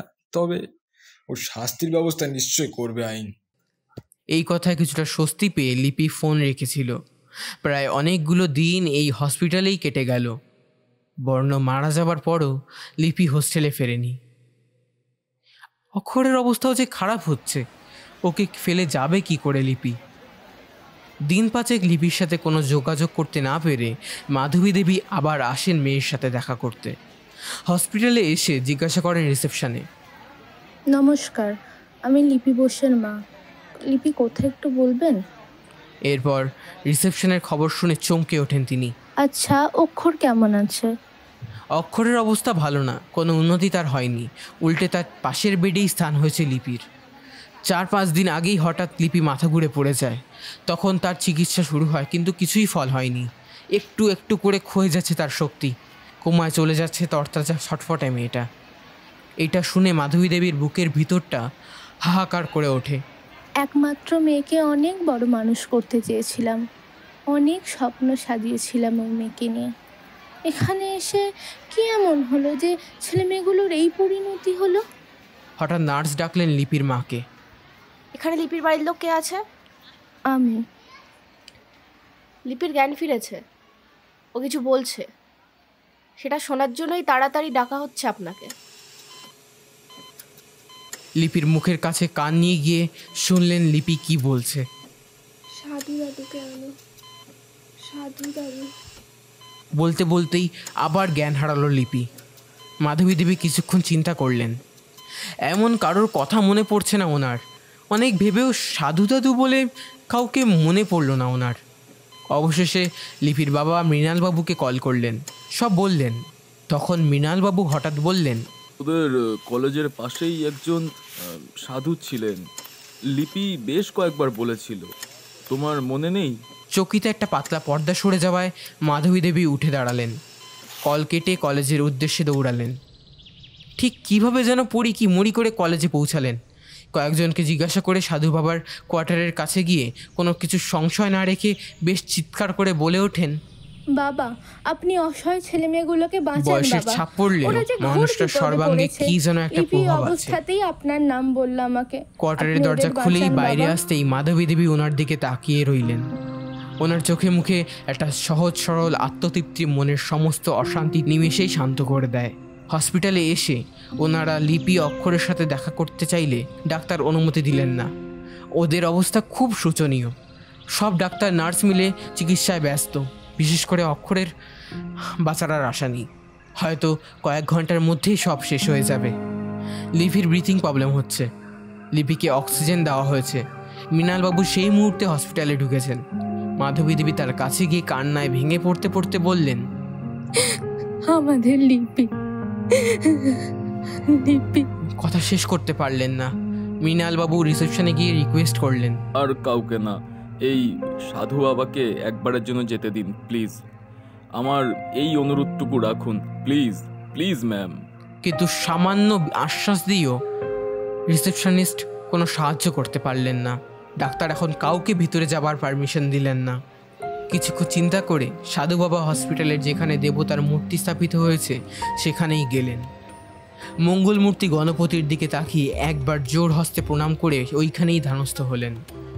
মিনিট 15 পরে যখন ডাক্তার নার্স বেরিয়ে এলেন, ডাক্তার বললেন, আই এম সরি, ছেলেটির হাতে সময় নেই, লিপির অবস্থা ক্রমশ অবনতি হচ্ছে, আপনারা দেখা করে আসতে পারেন। সেই সময় সাধু উঠে এসে লিপির বাবা মার উদ্দেশ্যে বললেন, তোমরা এখানেই দাঁড়াও, আমি দেখে আসি। ওনার আদেশ মতো একে অপরের মুখে চাওয়াচাই করে পাশের চেয়ারে বসে পড়লেন দুজনেই। মিনিট 15 পর সাধুবাবু বেরিয়ে এলেন। এসেই বললেন, আজ রাতে ওই হোস্টেলে একটা পুজোর ব্যবস্থা করতে হবে তোমাদের, আর সেখানে ওই তান্ত্রিককেও আনতে হবে। তোমরা যদি আমাকে বিশ্বাস করো, আমি যা বলছি তোমরা সেই মতো কাজ করো।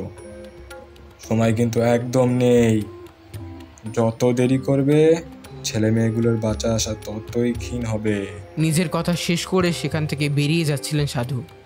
মৃণালবাবু ওনার পা ধরে হাউমাউ করে কাঁদতে কাঁদতে বললেন, আপনি যেমনটি বলবেন আমরা তেমনি করব, শুধু বলুন কি কি করতে হবে। সাধুবাবু মৃণালবাবুর মাথায় হাত রেখে বললেন, পুজোর উপকরণ আমি জোগাড় করে নেব, তোমরা ওই হোস্টেল খোলার ব্যবস্থা করো, আর ওই তান্ত্রিককে সেখানে নিয়ে এসো। আমি চলি, ঠিক রাত 11টায় আমি পুজোয় বসবো। মৃণালবাবু সেই মুহূর্তে ছুটলেন থানায়, কারণ হাতে আর বেশি সময় নেই। প্রায় সন্ধে হয়েই এসেছে। মাধবী দেবী হসপিটালে বসে অপেক্ষা করতে থাকলেন।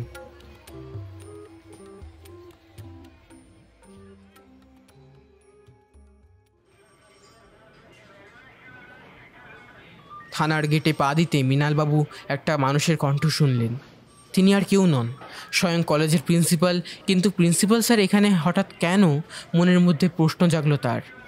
তবু থানায় ঢুকে কনস্টেবলকে বললেন, বড়বাবুর সঙ্গে খুব দরকারি কথা আছে, দেখা করার ব্যবস্থা করুন। কনস্টেবল একটা সাদা কাগজে ওনার নাম লিখে বড়বাবুর কাছে গেলেন এবং প্রায় সঙ্গে সঙ্গে বড়বাবুর ঘরে যাওয়ার নির্দেশ পেলেন। মৃণালবাবুকে আর কিছু বলার প্রয়োজন পড়ল না। মৃণালবাবু, এখানে আমি আপনার কাজটাই করতে এসেছি, আর আমাকে সাধু বাবা পাঠিয়েছেন এখানেই। তাই আর দেরি না করে থানা থেকে দুজন কনস্টেবল নিয়েই হসপিটালে যাওয়ার ব্যবস্থা করে দিলেন বড়বাবু, এবং স্বয়ং বড়বাবু কথা দিলেন, আপনারা চিন্তা করবেন না, তান্ত্রিককে নিয়ে আমি ঠিক সময় পৌঁছে যাব। সেই রাতটা অন্য দিনের থেকে অন্য রকম লাগছিল। এইসব তন্ত্রমন্ত্র মৃণালবাবু আগে কখনো দেখেননি, বা কখনো যে এইভাবে দেখবেন তাও ভাবেননি। ওদিকে ঘড়িতে চোখ যেতে উনি দেখলেন 10:30 বাজে। কেমন একটা গুমোট ভাব, বাতাসে একটা চাপা ফিসফিসানি, কিন্তু কোথাও এক ফোঁটাও হাওয়া নেই। মাধবী দেবী হসপিটালে আছেন। ছেলে মেয়ে দুটোকে খুব আগলে রাখতে হবে। রাত 11টার পর থেকে যতক্ষণ না পর্যন্ত নির্দেশ পাচ্ছেন ততক্ষণ দুজনের হাত যেন উনি না ছাড়েন, এমনই নির্দেশ দিয়েছেন সাধু বাবা। অক্ষরের পালস রেট ড্রপ করছে, লিপির অক্সিজেন চলছে, শরীর দুটো যেন ঠান্ডা হয়ে আসছে। মাধবী দেবী বুঝতে পারছেন বিপদ খুব দ্রুত আসছে। রাত প্রায় 12টা। রাতের অন্ধকারের উপর যেন একটা নিকষ কালো কাপড় চাপিয়ে দিয়েছে প্রকৃতি। বাতাসে ঘি আর ধুনোর পোড়া গন্ধ। যে ঘরে পুজো হচ্ছে সেই ঘরের 4 কোণে 4টে বড় বাতি, সমস্ত জানলা দরজা বন্ধ। ঘরের মধ্যে একজন কনস্টেবল, একজন পুলিশ অফিসার, মৃণালবাবু, সেই তান্ত্রিক আর সাধু বাবা। যজ্ঞকুণ্ডের একদিকে তান্ত্রিক, হাতে হ্যান্ডিক্যাপ পরানো, অন্যদিকে সাধু বাবা, একে অপরের দিকে এক দৃষ্টে তাকিয়ে। যেন দুজন সাধকের মধ্যে নিঃশব্দেই চলছে পারস্পরিক সংঘর্ষ। প্রায় আধ ঘন্টা বিনা বাক্যে, বিনা শব্দে আর ভীষণ উৎকণ্ঠায় কাটল সবার। ঘরের বাতিগুলো একসময় নিভে গেছে। অন্ধকারে একে অপরের হাত ধরে বসেছিলেন সকলেই। একটা ঝুপ করে পড়ে যাওয়ার শব্দ, আর সঙ্গে সঙ্গে ঘরের লাইটগুলো আচমকা জ্বলে উঠল। সকলেই দেখলেন তান্ত্রিক অজ্ঞান হয়ে পড়ে আছে। সাধু বাবার যজ্ঞ কুণ্ড থেকে একটু পোড়া ছাই তুলে বেলপাতার আবরণে ঢেকে দুটো অষ্টধাতুর মাদুলি তৈরি করলেন, আর তান্ত্রিকের পরনের বস্ত্র থেকে কিছুটা ছিঁড়ে মাদুলির উপর জড়িয়ে মৃণালবাবুর উদ্দেশ্যে বললেন, এখনই হসপিটালে গিয়ে ওদের দুজনকে দুটো মাদুলি পরিয়ে দেবে, আর এই কাপড়টা ওইভাবে জড়ানো থাকবে। হসপিটাল থেকে ছুটি করে ওদের বাড়ি নিয়ে যাওয়ার আগেই কাপড়গুলো অদৃশ্য হয়ে যাবে। যদি না হয় তখন আমাকে একটা খবর দিও। আজ রাতে আমি এখানেই কাটাবো, তোমরা সবাই যেতে পারো। একটু থেমে আবার বললেন সাধু দাদু, ও হ্যাঁ, এই তান্ত্রিক অজ্ঞান হয়ে গেছেন, কে তোমরা নিয়ে যেতে পারো, ভয়ের কিছু নেই। এ কথা শুনে সকলেই চমকে উঠল। ও তান্ত্রিক যদি আবার জেগে ওঠেন, আর আর আবার কোনো প্রতিশোধ নিতে চান? সাধু আবার বললেন, তবে ও এত সহজে মুক্তি দেবে না লিপি আর অক্ষরকে। ওই মেয়ের কি বাবা, ওই তান্ত্রিক কি বলেছেন? কিছু না, তোমরা তোমার কাজ সম্পন্ন করো। পুলিশ অফিসার ও কনস্টেবল তান্ত্রিকের জ্ঞানহীন শরীরটা পুলিশ ভ্যানে তুলল। মৃণালবাবু খুব চিন্তায় পড়লেন। এত রাত্রে হসপিটালে কিভাবে পৌঁছাবেন সেটা ভাবছিলেন। কোনো গাড়ি দেখতে পেলে দাঁড় করাবে ভাবছেন। হঠাৎ ওনার সামনেই একটা গাড়ি দাঁড়ালো। কলেজের প্রিন্সিপাল মুখ বাড়িয়ে বললেন, উঠে আসুন। না, সময় তার নিজের ছন্দে চলেছে। মাঝখানে কিছুটা সময় হারিয়ে গেছে। আমার বোধশক্তি যেন খানিক কমেছে। ভাবতে ভাবতে মৃণালবাবু পিঠ এলিয়ে দিলেন গাড়ির নরম আরামকেদারা সিটে।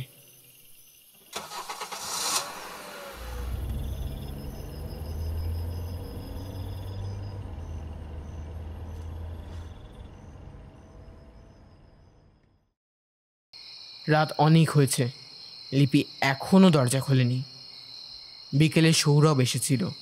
অক্ষর অনেকক্ষণ আলোচনা করে ঠিক করেছে কাল সকালেই ডাক্তারের সঙ্গে দেখা করব, আর একবার আমাদের কলেজেও যাব। দেখি যদি সাধু বাবার দেখাটা পাই, আর একবার ওনার সাথে দেখা করাটা খুবই দরকার। অক্ষর, তুমি খেয়ে নাও, তারপর লিপিকে ডেকে দেখব। যদি সে দরজাটা খোলে। অক্ষরের ইচ্ছে ছিল না খেতে। সে সোফা থেকে উঠে বেডরুমের দিকে গেল। লিপিকে কিছু খাওয়াতেই হবে, এভাবে চললে ওর অনেক ক্ষতি হয়ে যেতে পারে। ডাকতে গিয়েও থমকে গেল অক্ষর। দরজা নিচ দিয়ে কি একটা গড়িয়ে আসছে। চিৎকার করে উঠল অক্ষর। দৌড়ে এলেন মাধবী দেবী। জানতে চাইলেন কি হয়েছে। অন্যদিকে মুখ ঘুরিয়ে আঙুল নির্দেশ করল দরজার দিকে। কিন্তু মাধবী দেবী কিছুই দেখতে না পেয়ে অক্ষরকে বললেন, কি? কিছুই তো নেই এখানে। অক্ষর চমকে মুখ ঘুরিয়ে দেখল, সত্যি সেখানে কিচ্ছু নেই। কিন্তু তবুও লিপিকে নিয়ে চিন্তা একটুও কমল না। অকারণে ভয় পেয়ে লিপিকেও কোনো বিপদে ফেলে রাখতে পারে না। তৎক্ষণাৎ লিপির নাম ধরে ডাকলো, লিপি, লিপি, লিপি। সাড়া না পেয়ে ক্রমাগত ডাকতে থাকলো। একসময় দরজা খুলল। লিপিকে পুরো বিধ্বস্ত লাগছিল। অক্ষর লিপির আপাদমস্তক ভালো করে পর্যবেক্ষণ করলো। ওই যে কিছুক্ষণ আগেই দরজার নিচ দিয়ে ঘুরিয়ে আসে তাদের রক্তের স্রোত দেখলো। অক্ষরের ভেতরে একটা আতঙ্কের শিশিরানি নাচতে নাচতে পাক খেতে থাকলো। খুব আস্তে আস্তে লিপি বলল, ডাকছিস কেন? একটু ঘুমোতেও দিবি না? মা, তুমি কখন এসেছো? আচ্ছা, তোমরা বসো, আমি কিছু বানিয়ে আনি। লিপি, কি করছিস তুই? আমি তো। বলতে বলতে কিছু একটা ভেবে থেমে গেলেন মাধবী দেবী। তার বদলে বললেন, আরে বাবা, এত অস্থির হোস না মা। আমি অনেকক্ষণ এসেছি, তুই ঘুমাচ্ছিস তাই ডাকিনি। আমি রান্না করে নিয়েছি, তুই আয়, তোকে আজ আমি নিজে হাতে খাইয়ে দেব। লিপি অক্ষরের দিকে তাকালো। অক্ষরের দৃষ্টি লিপির পাশে খোলা দরজার ওপাশে বিছানায় বসে আছে। ওটা কে? ওটা তো। মুখ থেকে অস্ফুটে বেরিয়ে গেল। কিন্তু সঙ্গে সঙ্গে লিপি ঘুরে দাঁড়িয়েছে ঘরের দিকে। মাধবী দেবী এগিয়ে এসেছেন। ঘরে কে আছে দেখতে, কিন্তু কোথায় কি? কেউ নেই ওই ঘরে। অক্ষরের কাণ্ড দেখে লিপি হো হো করে হাসতে হাসতে বলল, তোর কি হয়েছে বলতো? হ্যাঁ, তুই ভয় পাচ্ছিস কেন কথায় কথায়? তখনকার মতো অবস্থাটা সামলাতে মাধবী দেবী দুজনকে ডেকে ডাইনিং টেবিলে নিয়ে গেল। অক্ষর বুঝতে পারছে কিছু একটা বোধ ওকে অজান্তে গ্রাস করেছে। ও ডুবে যাচ্ছে, কিন্তু এমনটা তো হওয়ার কথা ছিল না। অতীতের ঘটনাগুলো তো থেকে আমরা অনেকদিন আগেই বেরিয়ে এসেছিলাম। ও না, কোমরের মাদুরিটা তো ঠিকঠাকই আছে। এটা থাকাকালীন তো কোনো বিপরীত শক্তির সক্রিয়তা বাড়ার কথা না। তাহলে লিপি এখন যেন সম্পূর্ণ স্বাভাবিক। ওর মধ্যে দুর্বলতা ছাড়া আর কোনো অস্বাভাবিকতা নেই। মাধবী দেবী লিপির সাথে গল্প করতে করতে ওকে খাইয়ে দিচ্ছেন। রাতও হয়েছে বেশ ভালোই। সকাল থেকে লিপির এই অস্বাভাবিক আচরণের রীতিমতো ভয় পেয়ে গিয়েছিলেন সকলে। খাওয়া হয়নি কারোর। অনেকবার চেষ্টা করেও মাধবী দেবী মেয়েকে ঘরের বাইরে বের করতে পারেননি। বন্ধ দরজার বাইরে বসে বসে কেবলই অপেক্ষা করেছেন। মৃণালবাবু আজকের ঘটনা এখনও কিছু জানেন না। আসলে লিপিকে নিয়ে এটা সেটা ভাবতে ভাবতে মাধবী দেবীর খেয়ালই ছিল না নিজের স্বামীকে সমস্ত বিষয় জানানোর কথা। খুব সামান্য খাবার খেয়ে অক্ষর বসে রইল লিপির গর্ভের দিকে তাকিয়ে। পেটটা একটু প্রসারিত হয়েছে আগের থেকে। লিপি এমনিতে খুব রোগাও না, আবার মোটাও না। ওর দৈহিক গঠন খুবই সুন্দর। এখন চুলটাও বেশ অনেকটাই বড় হয়েছে, তবে চোখের তলে কালি আর মুখে একটা কষ্টের ছাপ, আর সারা শরীর জুড়ে অবসাদ ক্লিষ্ট। লিপির নিজস্ব সৌন্দর্যতা এই কয়েকদিনের অসুস্থতায় কেমন যেন মলিন হয়ে গেছে। লিপির মতো হাসি খুশি প্রস্ফুটিত ফুলটা কেমন শুকনো ফুলের মতো মূর্ছা গেছে।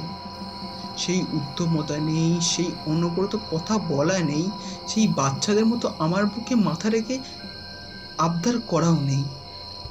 এই পরিবর্তন কয়েক সপ্তাহ ধরে শুরু হয়েছে, কিন্তু আমার আর লিপির একে অপরের অবলম্বন বলতে গেলে তো আমাদের এই নিবিড় ভালোবাসা, আমাদের একে অপরের সান্নিধ্য। অক্ষর কিছু নিবি? সকাল থেকে তো তুই কিচ্ছুটি খাসনি। আর একটু। মাধবী দেবীকে থামিয়ে লিপি বলল, তুমি জানো না মা, ওই হুনুটা ওই রকমই করে। ওকে খাইয়ে দিতে হয়, ওকে শাসন করতে হয়। ও যখন হসপিটালে বেরোয় আমি ওকে ভাত মেখে খাইয়ে দিই। আচ্ছা বলো তো মা, আর দুদিন পর বলেই আমি প্রাণখোলা হাসিতে হাসতে লাগলো লিপি।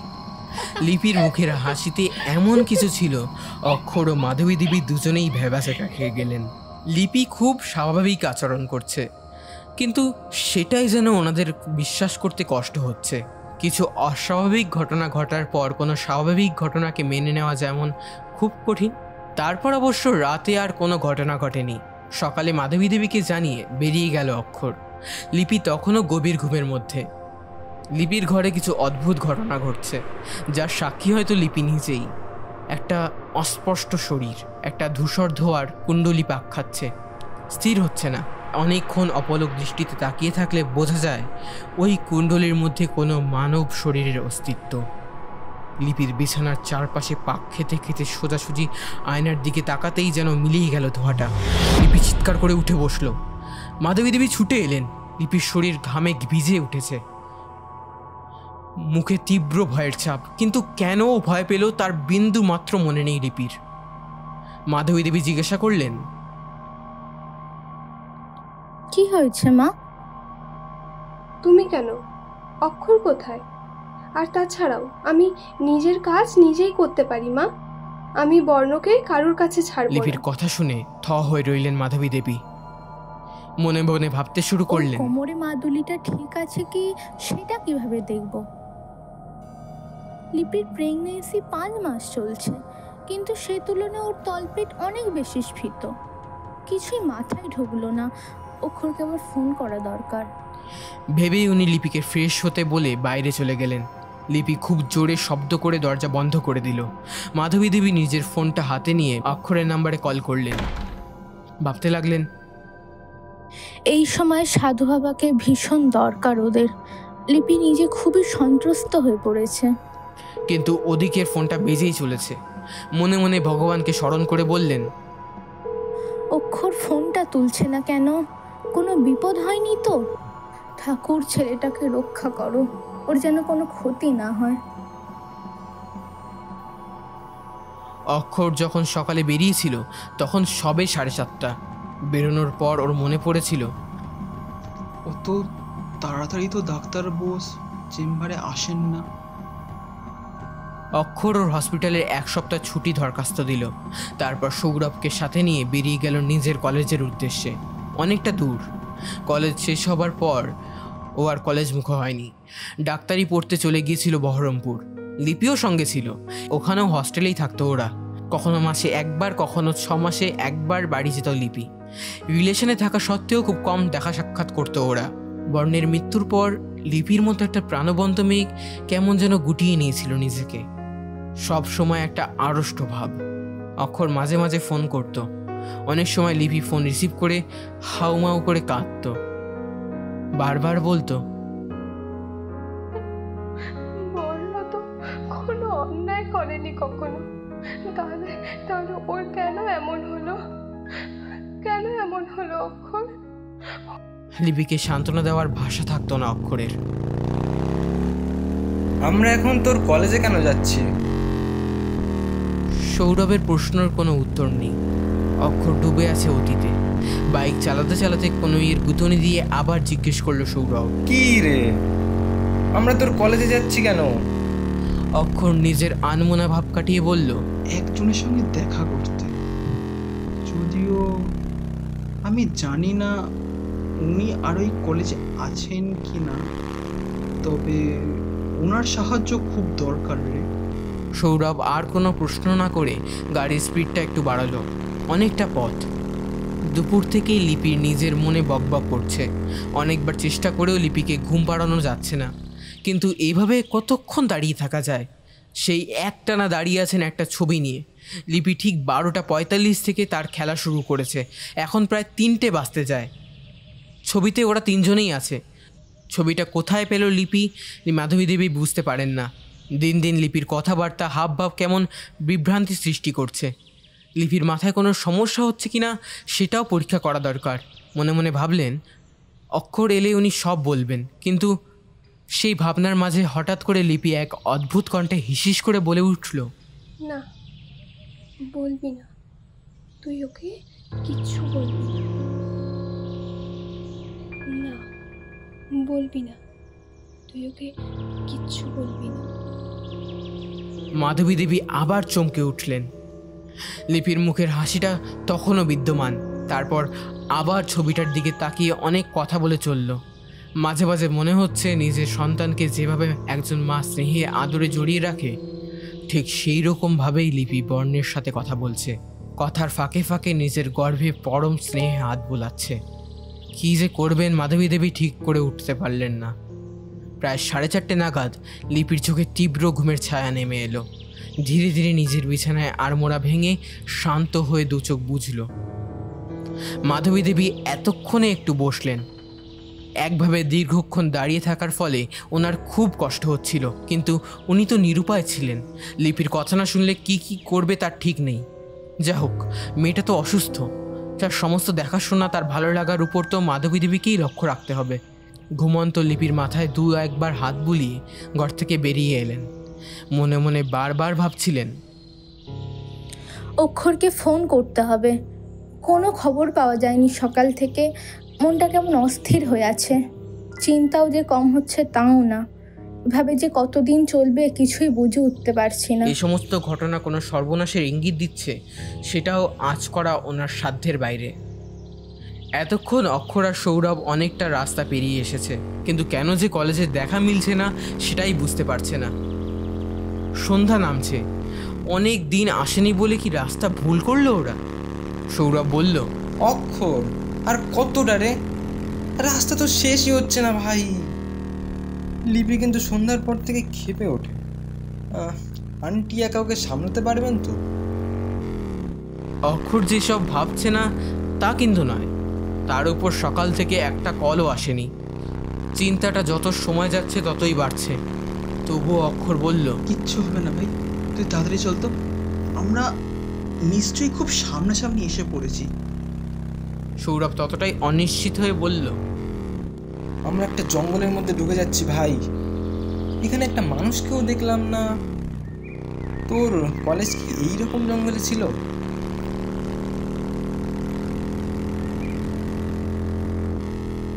জীবন কখন কাকে কোন মোড়ে দাঁড় করাবে তার আন্দাজ আগে থেকে করা খুব কঠিন। পরিস্থিতি মানুষকে চালনা করে, তার উপর কলকাঠি নাড়া মানুষের আয়ত্তের বাইরে। যে পরিচিত জায়গায় দীর্ঘ 3টে বছর কাটিয়েছে, আজ সেই জায়গায় সমস্ত অলিগলি অপরিচিত লাগছে। দিকভ্রষ্ট হয়ে পাগলের মতো খুঁজে বেড়াচ্ছে তার প্রয়োজন। এতটা ভুল হওয়ার কথা নয়, কিন্তু কলেজের রাস্তাটার কোনো হদিশ পাচ্ছে না অক্ষর। ঘরটা তিনেক এইভাবেই পাগলের মতো দৌড়ে গেছে, তোলপাড় করে ফেলেছে ওই জঙ্গলের পথ। একসময় দাঁড়িয়ে ভীষণ অধৈর্য হয়ে নিজের মাথার চুল দু হাতে টেনে ধরে চিৎকার করে উঠল অক্ষর। কি হচ্ছেটা কি আমার সঙ্গে এটা? অবসাদ, ক্লান্তি ও নিজের অক্ষমতার উপর অসন্তুষ্ট হয়ে নিজেকে আঘাত করতে শুরু করেছে দেখে সৌরভ ছুটে এলো অক্ষরকে শান্ত করার জন্য। কিছুটা সময় ওইভাবেই কেটে গেল। রাত গভীর হয়েছে, জঙ্গলের চারপাশ থেকে নানান রকম শব্দের উৎপত্তি ঘটছে। আবার কিছু দূর গিয়ে মিলিয়ে যাচ্ছে। ঝিঝি পোকার ডাক ক্রমাগত কানে তালা ধরিয়ে দিচ্ছে। ছোট ছোট পোকামাকড়, মশা ঝাঁকে ঝাঁকে আক্রমণ করছে। ওই জনহীন পরিবেশ, এমন অপার্থিব অবস্থার কথা অক্ষর বা সৌরভ কল্পনাও করতে পারেনি। কোনো উপায়ে পথ পাওয়া যাচ্ছিল না। মোবাইল ফোনটাও কাজ করছে না। অক্ষর মনে মনে লিপির কথা ভাবতে শুরু করলো। রাত বাড়া মানেই লিপির মধ্যে থেকে সমস্ত স্বাভাবিকতা হারিয়ে যাওয়া। এই সময় ওকে একা সামলানো মায়ের পক্ষে খুব কষ্টকর। তারপরই সাধু বাবার কথা মনে পড়ল। উনি বলেছিলেন, আমাকে যখনই প্রয়োজন হবে একান্ত মন প্রাণ দিয়ে স্মরণ করবে। অবশেষে মাটিতে হাঁটু মুড়ে বসে অক্ষর এক মনে সাধু বাবাকে স্মরণ করতে শুরু করলো। মনে মনে তার প্রার্থনা জানালো। অক্ষরের দেখা দেখি সৌরভও সাধু বাবাকে ডাকতে শুরু করলো।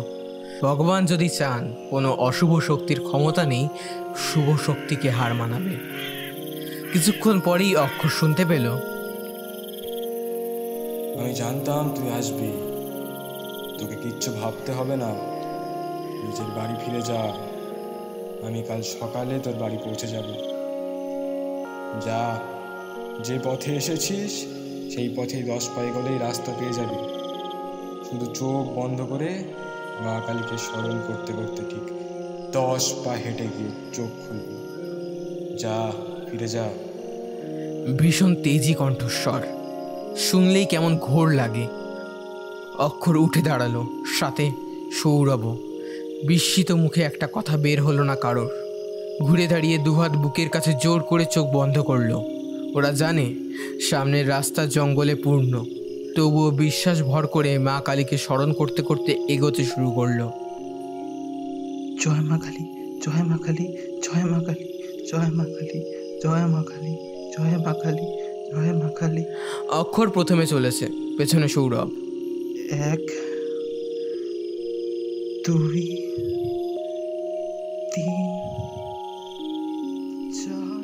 10 পা হতেই ওরা চোখ খুলল। অবিশ্বাস্য ঘটনা, কোথাও কোনো গাছ নেই। কিছু দূরেই কলেজের শ্বেত চূড়াটা নজরে এলো। এটা তাহলে এতক্ষণ খুঁজে কেন পায়নি ওরা? দাঁড় করিয়ে রাখা বাইকের কাছে গিয়ে স্টার্ট দিল। এতক্ষণ যে ফোনটা নিস্তেজ হয়ে পকেটে পড়েছিল সেইটা আবার নিজের অস্তিত্ব জানান দিল। পকেট থেকে ফোনটা বের করে দেখল লিপির কল। অবাক হয়ে কলটা রিসিভ করতেই মাধবী দেবীর কণ্ঠ শোনা গেল। অক্ষর ওনাকে আশ্বস্ত করলে উনি কিছুটা শান্ত হয়ে ফোনটা রেখে দেন। অক্ষর গাড়ির স্টিয়ারিংয়ে বসে। সৌরভের চোখে মুখে এক বিহ্বলতা। বাইকে স্টার্ট দিতেই মনে হলো কিছু অপরিচিত মানুষের ছায়া খিলখিল করে হেসে উঠল। অক্ষর পেছনে ঘুরে তাকালো না। ওইটাও বোঝা যাচ্ছে সৌরভও খুব ভয় পেয়ে গেছে। কলেজের বাগ ছেড়ে বড় রাস্তায় উঠলে যেন ওরা হাঁপ ছেড়ে বাঁচল। লিপি ঘুমাচ্ছিল।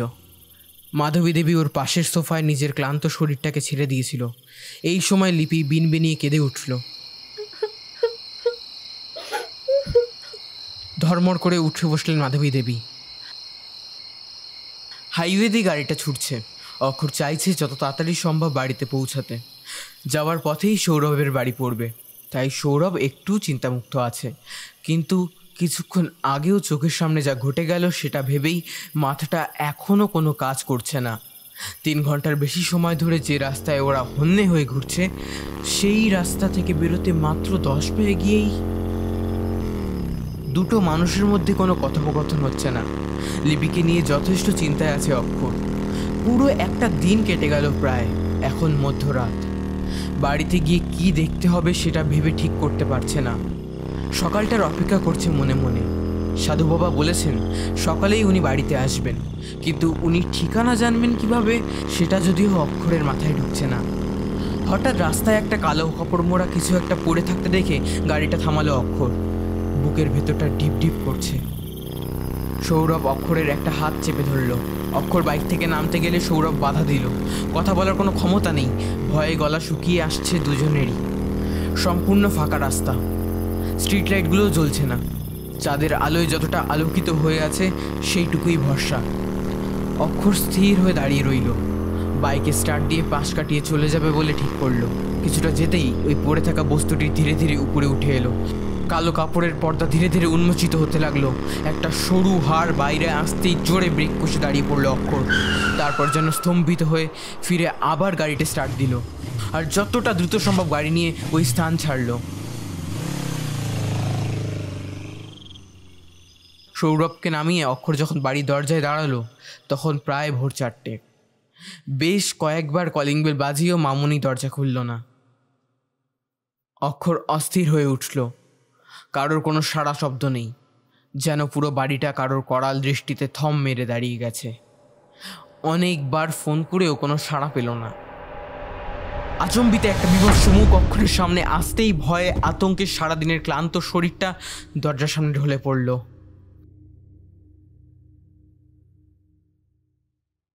চোখে মুখে জলের ছিটে পড়ায় অক্ষরের জ্ঞান ফিরল। উঠে বসতে গিয়ে ঘাড়ে একটা ব্যথা অনুভব করলো। প্রথমে চোখের সামনে সবটা অন্ধকার। অনেকটা সময় নিল অক্ষর। আবার নিজের নামটা অন্য কারোর মুখে শুনে যেন ওর মূর্ছা ভাবটা চট করে কেটে গেল। ঘাড়ে হাত বোলাতে বোলাতে উঠে দাঁড়িয়ে সেই সাধুকে দেখতে পেল। নিজের বিস্ময় ভাব কাটাতেই মনে পড়ল উনি কাল রাত্রে বলেছিলেন সকালে আসবেন। তারপরেই মনে পড়ল কাল ভোরের রাতে বাড়ি ফিরে অনেকবার ডাকাডাকি করেও দরজা খোলেনি। এভাবে হবে না, তুই সর। অক্ষর সরে যেতেই সাধু বাবা দরজার দিকে এগিয়ে এলেন। কমান্ডুলু থেকে কিছুটা গঙ্গাজল ডান হাতে ঢেলে নিয়ে মন্ত্র পড়তে শুরু করলেন। তারপরেই দরজার চারপাশে ছড়িয়ে দিতেই দরজা নিজে থেকেই খুলে গেল। এই 21 শতকে এমন অস্বাভাবিক ঘটনা অবিশ্বাস্য। অক্ষর তীরের বেগে ভেতরে ঢুকে গেল। তারপরেই তার চোখ স্থির হয়ে মাটিতে বসে পড়ল। লিপির রক্তাক্ত হাতে বসে আছে। সারা ঘর লণ্ডভণ্ড, বাসনপত্র ছড়ানো। টিভির দিকে তাকিয়ে বসে আছে লিপি। আর কিছুটা দূরেই পড়ে আছে মাধবী দেবীর শরীরটা। দেহে প্রাণ আছে কিনা বোঝা যাচ্ছে না, তবে উনি যে আহত আর লিপি যে হয়তো আঘাতটা করেছে সেটা স্পষ্ট। অক্ষর দৌড়ে গেল মাধবী দেবীর কাছে। বাম হাতে পালস চেক করে দেখলো তখনও পালস চলছে। আর দেরি না করে অ্যাম্বুলেন্সে ফোন করলো অক্ষর।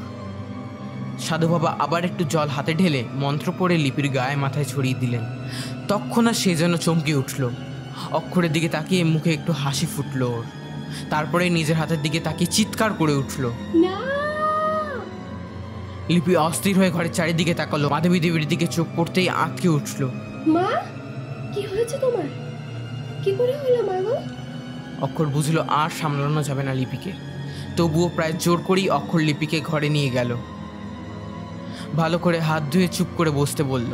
লিপি ভয়ে জড়সড় হয়ে গেছে। অক্ষর ঘর থেকে বেরিয়ে সাধু বাবাকে বসতে বলল। অক্ষর নিজের দুজন বন্ধুকে বাড়িতে ডাকলো। মৃণালবাবুকেও ফোন করে কিছুটা বলে হসপিটালে যেতে বলল। মিনিট 10-এর মধ্যেই অ্যাম্বুলেন্স এসে গেল। গাড়িতে তুলতে তুলতে ওই দুই বন্ধুও হাজির। সব বুঝিয়ে বন্ধুদের ওদিকটা সামলাতে বলে অক্ষর বাড়ি ফিরে এলো। সাধু বাবা তখন ঘরের একটা কোণে দাঁড়িয়ে সিলিংয়ের দিকে তাকিয়ে কিছু একটা দেখছেন। সাধু বাবা কিছুক্ষণ পরে কথা বললেন। শোনো, লিপির গর্ভের সন্তানকে এই পৃথিবীর আলো দেখানো সম্ভব হবে কি আমি বুঝতে পারছি না। আর লিপির জীবনও সংকটে, সেটা মনে রেখো। ওই সন্তানের পুনর্জীবন প্রাপ্তি হতে চলেছে, আর সে তার আগের জন্মের মৃত্যুর প্রতিশোধের সংকল্প নিয়েই ভূমিষ্ঠ হতে চলেছে। আজ এমন কিছু ঘটনা ঘটেছিল নিশ্চয়, যে কারণে লিপি মাধবী দেবীর উপর রেগে গিয়েছিল। সেটা জানা খুব দরকার। সবটা শুনে ধপ করে হাঁটু মুড়ে বসে পড়ল। তাদের প্রথম সন্তানকে বাঁচানো যাবে না? তার গত জন্মের প্রতিশোধ স্পৃহা কার্যত করেই তার এই আগমন। কিন্তু এমন কোন ঘটনা ঘটেছে সকলের অলক্ষ্যে? কেন এই ভয়ঙ্কর পরিস্থিতির মুখোমুখি হতে হলো তাদের? লিপি অঘোরে ঘুমাচ্ছে। তাড়াহুড়ো করে বাথরুম থেকে বেরিয়ে ফোনটা হাতে নিতেই কল ডিসকানেক্ট হয়ে গেল। অক্ষর তাড়াতাড়ি ভিজে শরীর তোয়ালে দিয়ে মুছে প্যান্ট শার্ট পরে রেডি হয়ে গেল। হসপিটাল থেকে লিপির বাবা ফোন করেছিলেন। সাধু বাবা ঠাকুর ঘরে ধ্যানে বসেছেন। অক্ষর একটা ঘুমের ইঞ্জেকশন দিয়ে লিপিকে ঘুম পাড়িয়েছে। আপাতত লিপি ঘুমাবে বেশ কিছুক্ষণ। এই সময়টার মধ্যেই অক্ষর হসপিটালে যাবে আর সাধু বাবা জানার চেষ্টা করবেন মাধবী দেবীর সাথে কি হয়েছিল আর লিপির এই অবস্থা থেকে মুক্ত করার উপায়। তাই তিনি যতক্ষণ ধ্যানে থাকবেন ওনাকে কোনোভাবেই বিরক্ত করা যাবে না। অক্ষর ফোনটা নিয়ে ভনন করে বেরিয়ে গেল। মৃণালবাবু মুষড়ে পড়েছেন। অক্ষরের দুই বন্ধু ওনাকে সান্ত্বনা দিচ্ছেন। মৃণালবাবু তৎক্ষণাৎ কেঁদে ফেললেন। একটু শান্ত হয়ে কান্না জড়ানো কণ্ঠে বললেন, অক্ষর বাবা, তোমার মাকে আর বাঁচানো যাবে না মনে হয়। আমার লিপি মা কেমন আছে এখন? তাকেও কি হারিয়ে ফেলবো আমি? এই বুড়ো বয়সে সর্বস্ব হারিয়ে আমি বাঁচবো কি করে বলো তো? অক্ষরের কিছু মাথায় ঢুকছিল না। একদিকে লিপি, একদিকে তাদের অনাগত সন্তান, অন্যদিকে এই দুই বৃদ্ধ বৃদ্ধা যাদের লিপি আর অক্ষরকে ঘিরেই বেঁচে থাকা। জীবনের শেষ কয়েকটা বছর যারা স্বপ্ন দেখেছিল একমাত্র মেয়ের সন্তানের সাথে খেলা করে কাটাবেন, আর অক্ষর সে তো ভালোবাসার কাঙাল। অনাথ হয়ে জীবনের প্রায় 22 বছর কাটিয়েছে। লিপির সাথে সম্পর্কে আসার পর নতুন করে পরিবার পেয়েছে, বাবা মা পেয়েছে, একটা সুখী সংসারের স্বপ্ন সাজিয়েছে। কিন্তু বিকেল সময়টা খুব বিষণ্ণ। এই সময়টা একলা হওয়ার সময়। আকাশের সর্বত্র রাঙা আলো ছড়িয়ে গেছে। ভিজিটিং আওয়ারও যদিও নয়, তবুও নিজে ডাক্তার হওয়ার সুবিধাটা আজ তাকে নিতেই হলো, কারণ এবার তাকে বাড়ি ফিরতে হবে। অক্ষর কেবিনে যেতেই চোখ পড়ল মাধবী দেবীর জ্ঞান ফিরেছে। কিছু যেন বলতে চাইছেন। দৌড়ে কাছে গিয়ে ওনার হাতটা ধরলেন। মাধবী দেবী খুব ক্ষীণ স্বরে বললেন, লিপির শরীরে বর্ণ বড় হচ্ছে, আর তাকে মারতে ওই শয়তান কাপালিক ফিরে এসেছে। তবে তাকে দেখা যায় না। তাছাড়া লিপিকে দিয়ে ওই কাপালিক করাতে পারে না এমন কোনো কাজ নেই বাবা। তুই মেয়েটাকে বাঁচা অক্ষর, তুই। আর কিছু বলা হলো না মাধবী দেবীর। ওনার বিস্ফারিত চোখে তখনও পলক পড়েনি। অক্ষর যেন কাঁদতেও ভুলে গেল। কি করবে কিছুই মাথায় ঢুকছিল না। লিপির হাতে তার মা নিহত হলো। লিপি সুস্থ হওয়ার পর এটা শুনলে তো ওকে সামলে রাখতে পারা যাবে না। অক্ষরের সব কেমন গুলিয়ে যাচ্ছিল, মাথা কাজ করছে না। একভাবে তাকিয়ে রইল মৃত মানুষটার দিকে। তখনও তার চোখে পরম মায়া জড়ানো। মেয়ের কথা ভেবে অস্থির হয়ে ওঠা, মেয়েকে সুস্থ করার প্রার্থনা। Sir, sir. নার্স এসে কয়েকবার ডাকলো, কিন্তু অক্ষর যেন কিছুই শুনতে পাইনি। নার্স আবার একটু গলা ছড়িয়ে ডাকলেন, স্যার আপনি ঠিক আছেন? অক্ষর চমকে উঠে দাঁড়ালো। তখনও মাধবী দেবী শক্ত করে ধরে আছে অক্ষরের হাতটা। হাতটা ছাড়াতে ছাড়াতে কিছু বলতে গিয়ে থেমে গেল অক্ষর। হনন করে কয়েক পা এগিয়ে আবার ফিরে এলো। তারপর নার্সকে কিছু বলতে গিয়েও বলতে পারলো না। জ্ঞান হারিয়ে সেখানে পড়ে গেল। এই হসপিটালের অনেকেই ওর পরিচিত। তাছাড়া মৃণালবাবু তো ছিলেন, সাথে অক্ষরের দুই বন্ধু, আর কয়েকজনকে খবর দিয়ে ডেকেছিল ওরা। অক্ষরের কিছুক্ষণ পরই জ্ঞান ফিরে এসেছিল। নার্ভাস ব্রেকডাউন হয়েছিল। একসাথে এতগুলো ধাক্কা সহ্য করতে পারেনিও। বাড়ি ফিরতে অনেকটা রাত হয়ে গেছে। বডি পোস্টমর্টম হবে, তারপর শেষকৃত্য সম্পন্ন হবে। সৌরভ সবাইকে জানিয়ে দিয়েছে ওদের বন্ধুরা সকাল সকাল হসপিটালে চলে আসবে। সৌরভই গাড়ি ড্রাইভ করে অক্ষর আর মৃণালবাবুকে ওদের অ্যাপার্টমেন্টের সামনে নামিয়ে দিল। লিফটে করে উঠতে সাহস হলো না অক্ষরের। সে মৃণালবাবুকে নিয়ে ধীরে ধীরে সিঁড়ি দিয়ে উপরে উঠে এলো। দরজা তেমনি ভেজানো আছে। লিপি ঘুমে ডুবে আছে। সাধু বাবা তখনই ঠাকুর প্রণাম করতে করতে ঠাকুরঘর থেকে বেরোচ্ছেন। অক্ষর সবটা জানালো ওনাকে। সাধু বাবা কিছুক্ষণ দুজনের দিকে তাকিয়ে বলল, আমি সব দেখেছি অক্ষর। তোমার শাশুড়ি মা একটা ছবি ছিঁড়ে ফেলেছিলেন বিরক্ত হয়ে, তাতেই ওই মর্মান্তিক দুর্ঘটনাটা ঘটে গেল।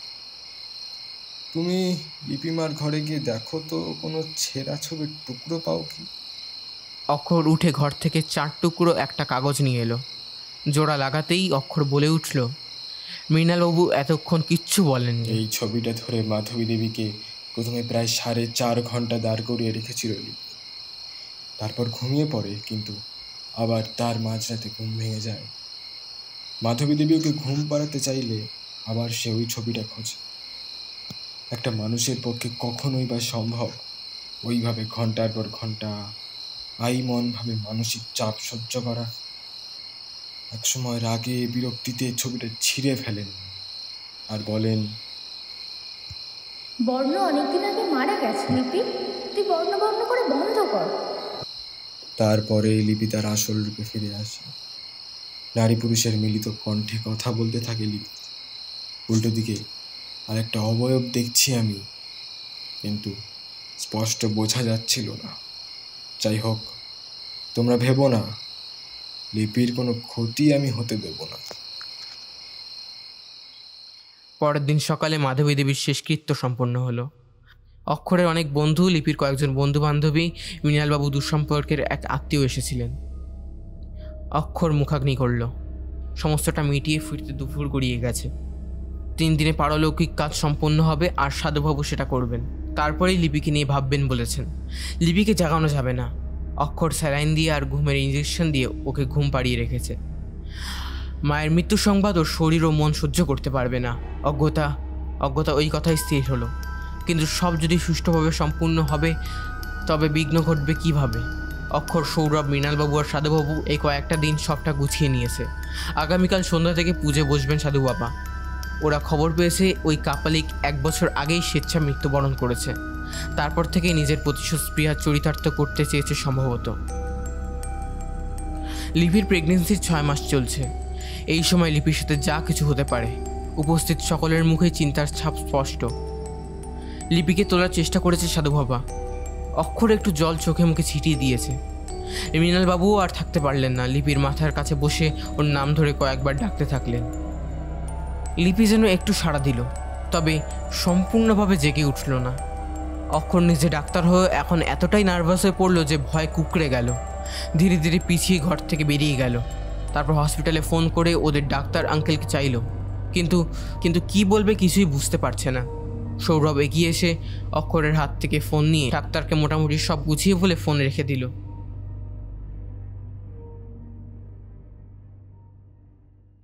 লৌকিক আর অলৌকিকের মাঝে আমাদের বাস্তবতা ম্লান হয়ে যায়। আমাদের সামনে কঠিন পরিস্থিতিগুলো তর্জনী স্থির করে উচ্চস্বরে হেসে ওঠে। আমরা সেই সময় নিজেদের বাকশক্তির উপর নিয়ন্ত্রণ হারাই। হয়তো এমনও হয় আমরা কোন পৃথিবীতে আছি সেটা ভেবেই বিস্মিত হই। লিপি কোন পৃথিবীতে স্থির হয়েছে সেটা বলা আমাদের সাধারণ মানুষের কম্য না। বাড়ির মধ্যে একটা চাপা দুর্গন্ধ ছড়াচ্ছে, যেন শ্বাস নেওয়া মুশকিল হয়ে পড়ছে।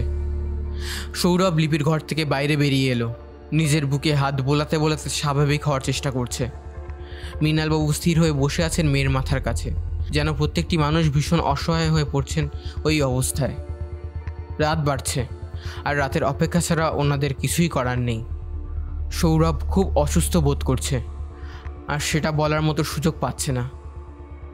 বাইরের সোফায় বসে অনেক কষ্টে একবার অক্ষরের নাম ধরে ডাকলো। সাধু বাবা বুঝেছিলেন কিছু একটা ঘটছে। তখনই বাইরে এসে সৌরভের অবস্থা আঁচ করতে পারেন। ঠাকুর ঘর থেকে গঙ্গা জলের পাত্রটা নিয়ে এসে মন্ত্র পড়তে পড়তে জল ছিটিয়ে দিতে থাকেন। ধীরে ধীরে ঘরের দুর্গন্ধ কেটে যায়। সৌরভও একটু স্বাভাবিক হয়। এই সব কাণ্ড দেখে সাধু বাবা নিজেও খুব চিন্তিত হয়ে পড়েন। ওনারও তো বয়স হয়েছে, আর যে শক্তির সাথে টক্কর দিতে চলেছেন সে কখনোই কোনো সাধারণ মার্গের নয়। ওই কাপালিক নিশ্চয়ই নিজের শক্তি বৃদ্ধি করেছেন অনেকটা। সাধককে বন্দি করলেও আর সাধনা বন্ধ করা তো সহজ কর্ম নয়। ওই কাপালিক জেলের মধ্যে থেকেই নিশ্চয়ই নিজের সাধন কার্য সম্পূর্ণ করেছিল, এবং লিপি আর অক্ষরের উপর প্রতিশোধ নেওয়ার জন্য সঠিক সময়ের অপেক্ষা করেছিল। কিন্তু অক্ষর লিপির নাম ধরে ডাকলো। লিপি, উঠেছিস? লিপি দেখ, আমরা সবাই আছি। লিপি! সাধু বাবা ও সৌরভ দৌড়ে গেল ঘরের দিকে। লিপিকে ধরে আস্তে আস্তে বসাচ্ছে অক্ষর। মৃণালবাবুও মেয়েকে নিয়ে অস্থির, কিন্তু লিপিকে কেমন অস্বাভাবিক লাগছে সাধু বাবার। মাত্র 6 মাসে কোনো সন্তান সম্ভবা মেয়ের জঠর এত স্ফীত হয় না। যেন মনে হচ্ছে যে কোনো মুহূর্তে লিপি সন্তান প্রসব করবে। লিপি বুঝতে পারছে না কিছুই, যেন মনে হচ্ছে কয়েক যুগ ও এইভাবে ঘুমিয়ে আছে। সব কেমন ঘোলা ঘোলা, কারোর মুখ চিনতে পারছে না। অনেকক্ষণ সময় ধরে নিজের চোখ কচলে বলল, ও মা, খিদে পেয়েছে আমার, খেতে দাও। এই আহ্বানের পর সকলের চোখে জল টলমল করে উঠল। অক্ষর তো হাউ হাউ করে কেঁদে ফেলল। সাধু বাবা দুহাত বুকের কাছে জড়ানো আর ভগবানের কাছে প্রার্থনা করলেন। এ কেমন বিচার তোর মা? এই মেয়েটাকে এত শাস্তি কেন দিচ্ছিস তুইও তো মা। একটা মা হয়ে আর এক মেয়েকে অনাথ করে দিলি। এ তোর কেমন লীলা মা, এ তোর কেমন বিচার? প্রার্থনা নীরব হলেও ওনার দু চোখ বেয়ে অশ্রু গড়িয়ে পড়ল মাটিতে, আর সঙ্গে সঙ্গেই যেন ওই ঘরটা কেঁপে উঠল। আর সাধু বাবা ধীরে ধীরে মাটির উপর বসে পড়লেন। লিপি ততক্ষণে পরিষ্কার দেখতে পেয়েছে অক্ষরকে। লিপির পায়ের কাছে মুখ গুজেই যেন কাঁদছে। তারপর খেয়াল হলো ওর মাথায় কে যেন হাত বুলিয়ে দিচ্ছে। পেছন ফিরে দেখলো ওর বাবা। একগাল হাসি নিয়ে বাবাকে জড়িয়ে ধরল লিপি। ওদিকে সকলের অলক্ষ্যে ঘটে গেল এক অবিশ্বাস্য ঘটনা। একটা নীল রশ্মি এসে পড়লো যেখানে সাধু বাবার চোখের জল পড়েছিল। সারা ঘরে একটা বলয় তৈরি হলো। একটা যেন ভীষণ রকম শান্তি অনুভব করলো সকলেই। অজান্তেই কখন যে সবার চোখ লেগে গিয়েছিল কেউ বুঝতে পারেনি। বিজ্ঞান যেমন আছেন, ভগবানও আছেন। এটা যারা বিশ্বাস করেন তারাই উপলব্ধি করতে পারবেন কতটা মনের জোর আসে এই ভাবনায়।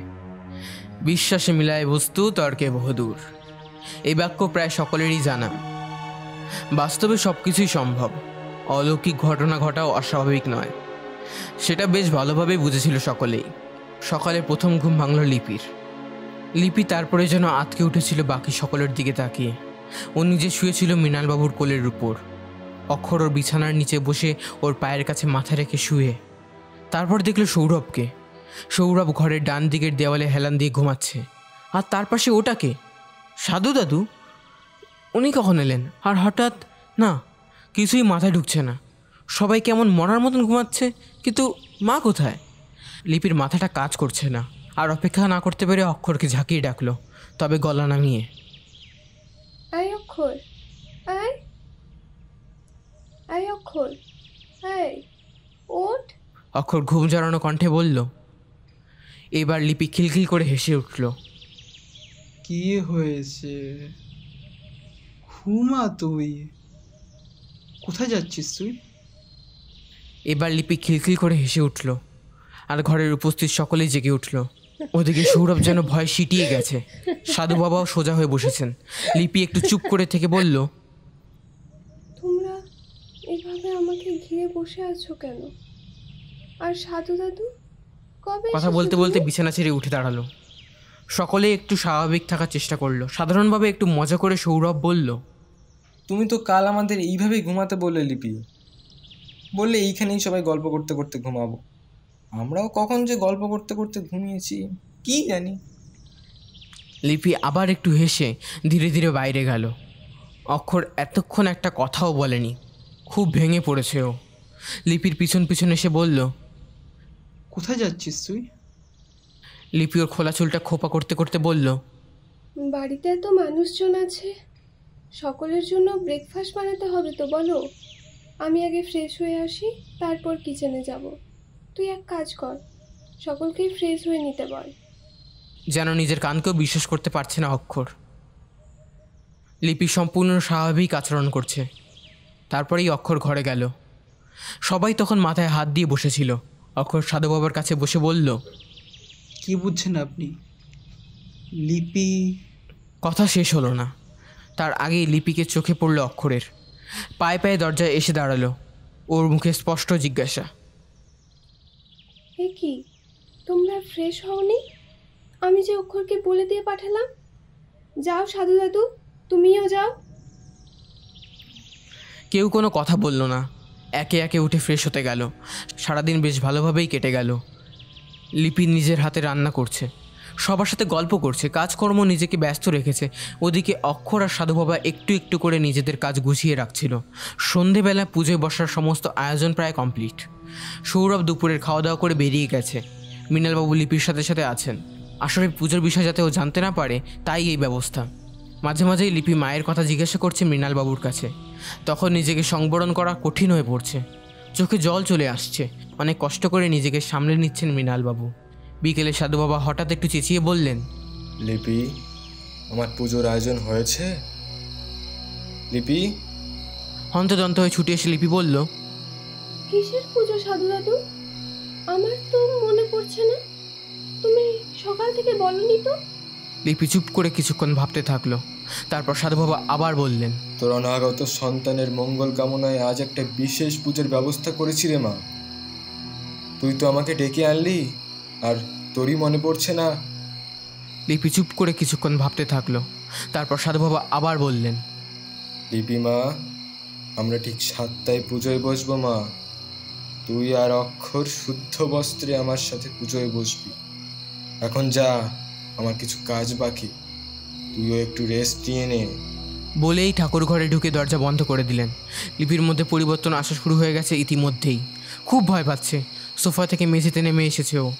হামাগুড়ি দিয়ে বসে বাচ্চাদের মতন করে খিলখিল করে হাসছে। অক্ষর নিজের ঘরে একটু শুয়েছিল।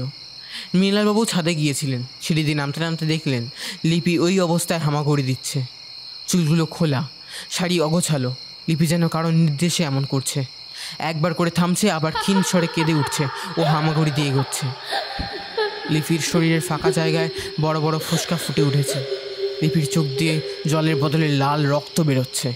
মৃণালবাবু কাঠ হয়ে দাঁড়িয়ে রইলেন। রাগ, দুঃখ, যন্ত্রণা মেখে লিপি বসে পড়ল। ওর কষ্টটা ফুটে উঠেছে ওর চোখের মুখে। ইচ্ছের বিরুদ্ধেই এই অবস্থায় কাটাতে হচ্ছে সেটাও স্পষ্ট। অ্যালার্ম বন্ধ করে কিছুক্ষণ শুয়ে থেকে ক্লান্তি সরিয়ে ঘরের বাইরে এলো। অক্ষর লিপিকে খেয়াল করেনি, তবে কাঠ হয়ে দাঁড়িয়ে থাকা মৃণালবাবুর দিকে নজর পড়েছে ঘর থেকে বেরোনোর সময়। ওইভাবে দাঁড়িয়ে থাকতে দেখে এগিয়ে আস্তে আস্তে বলল, বাবা, কি হয়েছে তোমার এমন করে? নিচে বসে থাকা লিপির দিকে নজর গেল। থমকে গেল অক্ষর। ঘড়িতে তখন 6:15। এখনও অনেকটা সময় বাকি। এদিকে লিপিকে দেখে হাড় হিম হয়ে গেছে ওনাদের দুজনেরই। মাথা নিচু করে বসে আছে লিপি। বাতাসে দুর্গন্ধ, চারপাশে কেমন যেন সেই দম বন্ধ করা পরিবেশ। ঘরের সাধারণ তাপমাত্রা অনেকটা নেমে গেছে, কিন্তু সময়ের আগে সাধু বাবাকে ডাকা নিষেধ। পুজোয় বসার আগে উনি নিজের শক্তিকে একাগ্রভাবে অনুভব করতে চান। ওনার একার দ্বারা এই পরিস্থিতি মোকাবিলা করা সম্ভব কিনা সেটাও তিনি বুঝতে পারছিলেন না। একজন সাধকের মনে যদি সংশয় থাকে, তবে সেই প্রতিকূল অবস্থা থেকে মুক্ত পাওয়ার সহজসাধ্য হয় না। সাধু বাবা নিজেকে যে কোনো পরিস্থিতির জন্য তৈরি করেছেন। লিপির ঠাকুর ঘরে সাধু বাবা ভগবানের কাছে প্রার্থনা করলেন, মা, তুই সবটা রক্ষা করিস। মেয়ের মাতৃত্বের সাথে কেড়ে নিস না মা। ওর মাকে তো আর ফিরিয়ে আনতে পারবো না, কিন্তু ওর সন্তানকে বাঁচানোর সব চেষ্টা করব। তুই সহায় থাকিস মা। লিপি ধীরে ধীরে অক্ষরের দিকে এগোচ্ছে। চোখ দুটো টকটকে লাল, বিভৎস মুখশ্রী। লিপির এমন রূপ দেখবে কল্পনাও করতে পারছে না অক্ষর। সারা শরীর জুড়ে বড় বড় ফোসকা, পোড়া দাগ, দু চোখ দিয়ে রক্তক্ষরণ হচ্ছে। মুখে একটা ক্রূর হাসি। শাড়ির আঁচল মাটিতে লুটিয়ে পড়েছে। একবার হাসছে, পরক্ষণে বিনবিনিয়ে কাঁদছে। নিজের পেটে হাত বোলাচ্ছে, কোনো কিছুতে আপত্তি জানানোর মতো করে। না না না না না বলে স্থির দাঁড়িয়ে মাথা নাড়ছে। অক্ষরের এখন ভয় থেকে কষ্ট বেশি হচ্ছে। লিপি কত কষ্ট পাচ্ছে সেটা ভেবেই ওর ভেতরটা অস্থির হয়ে উঠেছে। হাত জোর করে ভগবানের কাছে প্রার্থনা করতে করতে হাঁটু মুড়ে বসে পড়ল অক্ষর। লিপি আবার নিজের হাবভাব বদলে ফেলেছে। একটা চিৎকার করে ছুটে এসে অক্ষরের গলা টিপে ধরল। আচমকা আক্রমণের মৃণালবাবু হকচকিয়ে গেছেন। লিপিকে ছাড়ানোর বৃথা চেষ্টা করছে অক্ষর। অন্যদিকে অট্টহাসি কানে গেল অক্ষরের। মৃণালবাবু চকিতে ঘুরে দাঁড়িয়েছেন, কিন্তু অক্ষরের গলায় চেপে বসিয়ে উঠল তীক্ষ্ণ নখগুলো। যন্ত্রণায় ছটফট করতে করতে লিপির পায়ের কাছে লুটিয়ে পড়ল। সেই সময় শুনতে পেল মন্ত্রোচ্চারণ। ওর গায়ে জলে ছাট এসে লাগলো। লিপির হাত আস্তে আস্তে আলগা হলো ও সে সেখানে বসে পড়ল। মৃণালবাবু ছুটে এসে অক্ষরকে ধরে বসালেন। সাধু বাবা বললেন, এক্ষুনি পুজোয় বসতে হবে। অক্ষরকে তৈরি করে নিয়ে আসুন। লিপি, আমার সঙ্গে আয়। লিপিও কেমন বাধ্য হয়ে ওনার সঙ্গে এলো, কিন্তু ঠাকুর ঘরে চৌখেটে পা দিতেই ছিটকে পড়ল মাটিতে। অক্ষর আর মৃণালবাবু লিপির নাম ধরে জোরে ডেকে উঠল। লোডশেডিং হয়েছে প্রায় ঘন্টা 3 হয়ে গেল। ফ্ল্যাটে সাধারণত 2-3 মিনিটের বেশি লোডশেডিং হয় না, কিন্তু আজ এই ফ্ল্যাটে কিছুই স্বাভাবিক নেই। সকলকে আগেই জানানো হয়েছে সন্ধ্যে 7টার পর কেউ যেন ঘর থেকে না বেরোয়। যতই প্রয়োজন পড়ুক, ভুল করেও যেন তারা এই ভুল না করেন। পুজো শুরু হয়েছে প্রায় ঘন্টা 2.5। লিপির জ্ঞান নেই। অক্ষরের সাহায্যে কাপালিকের আত্মা একটা লাল সুতোবদ্ধ পিতলের ঘটিতে বন্দি করে রেখেছে, আর সেই ঘটিকে সিঁদুরের গণ্ডিতে বসিয়ে রেখেছে সাধু বাবার আদেশে। এখন বিপদ অনেকাংশে কমেছে। এবার লিপিও ওদের অনাগত সন্তানের মঙ্গল কামনায় হোম করেছেন সাধু বাবা, এবং সবশেষে ওই হোমের ছাই ও ঘটি নিয়ে যেতে হবে একটা নির্দিষ্ট জায়গায়। অক্ষর এতক্ষণ নিজেই বিশ্বাস করতে পারছিল না কি কি ঘটনা ঘটে গেল। এমনও হয়? লিপির ঠাকুর ঘরে ঢুকতে না পেরে বাইরে বসে পড়ল। সাধু বাবা জানতেন লিপির পক্ষে ভেতরে প্রবেশ করা প্রায় অসম্ভব। সেই মতো ঠাকুর ঘরের বাইরে চারপাশে শ্মশানের ছাই ও মেটে সিঁদুরের গণ্ডি কেটে দিলেন। অক্ষর সাধু বাবার পাশে এসেই একটা আসনে বসল। অক্ষরের ও নিজের দেহ বন্ধন করে পুজো শুরু করলেন এবং প্রায় সঙ্গে সঙ্গেই লোডশেডিং হলো। ঘরের চারপাশে সাধু বাবার গভীর কণ্ঠ প্রতিধ্বনিত হতে লাগলো। লিপি একদম ঝিমিয়ে বসেছিল, মাথাটা ঝুঁকে পড়েছে পেটের কাছে। মৃণালবাবুর হাতে বেলপাতা ও মা কালীর পায়ের লাল জবা ফুল দিয়েছিলেন সাধু বাবা। মনে মনে মা কালীকে স্মরণ করতে বলেছিলেন। সাধারণ মানুষের পক্ষে তো সম্ভব নয় কোনো অলৌকিক ঘটনার সাক্ষী হয়ে শান্ত থাকা। অক্ষর আবার ডাক্তার, বিজ্ঞানের সাথে যার হৃদ্ধতা, এই অশরীরী আত্মা বা তন্ত্রমন্ত্র সম্পর্কে প্রায় নিতান্তই উদাসী থাকতে পারত যদি না সামান্য কিছু ধারণা তৈরি হতো। ওই কাপালিক কার্যকলাপ সম্পর্কে সে অনেকটাই প্রত্যক্ষ করেছিল হোস্টেলে থাকাকালীন। কিন্তু একটা বিষয় আজ ওর মাথায় ঢোকে না, বর্ণ কেই বা কেন বেছে নিয়েছিল ওই কাপালিক। আর একটা জিনিস, হোস্টেলের আসল রূপ তো আগে নজরে পড়েনি। ওই জড়জীর্ণ অবস্থা, জনশূন্য চারপাশ, কোন মায়াজালে বিভোর হয়েছিল অক্ষর, সেটাও অজানা। অক্ষর যেন সচেতন হয়, নিজের স্বাভাবিক অবস্থায় ফিরে আসে। ঘিয়ের পাত্র থেকে ঘি মাখিয়ে ফুল, বেলপাতা, ছোট ছোট হর্তকি, সুপুরি আর ধুনো একে একে আহুতিতে দিতে থাকে হোমকুণ্ডে। জোরে জোরে মন্ত্রপাঠ করে চলেছেন সাধু বাবা। ধীরে ধীরে যেন তার গলার স্বরের তেজ বাড়ছে। লিপি হঠাৎ কেঁদে উঠল, সারা মুখে চুল ছড়িয়েছে। আর অক্ষরের মনে পড়ে গেল এই কথাগুলো বর্ণও বলেছিল একদিন। তারপর হোমকুণ্ডের 3 দিকে 3টি চক্র আঁকলেন সাধু বাবা, প্রতিটি চক্রে একটি করে ধাতু। তারপর কাপালিককে স্মরণ করে বললেন, যত বড়ই সাধক হোস, যতই ক্ষমতা থাক, বিনা কারণে নিশ্চয়ই এই দুটো ছেলে মেয়ের কোনো ক্ষতি করবে। অক্ষরের নিস্তব্ধ ঘর, মিটপিট করে প্রদীপের শিখাটা দুলছে।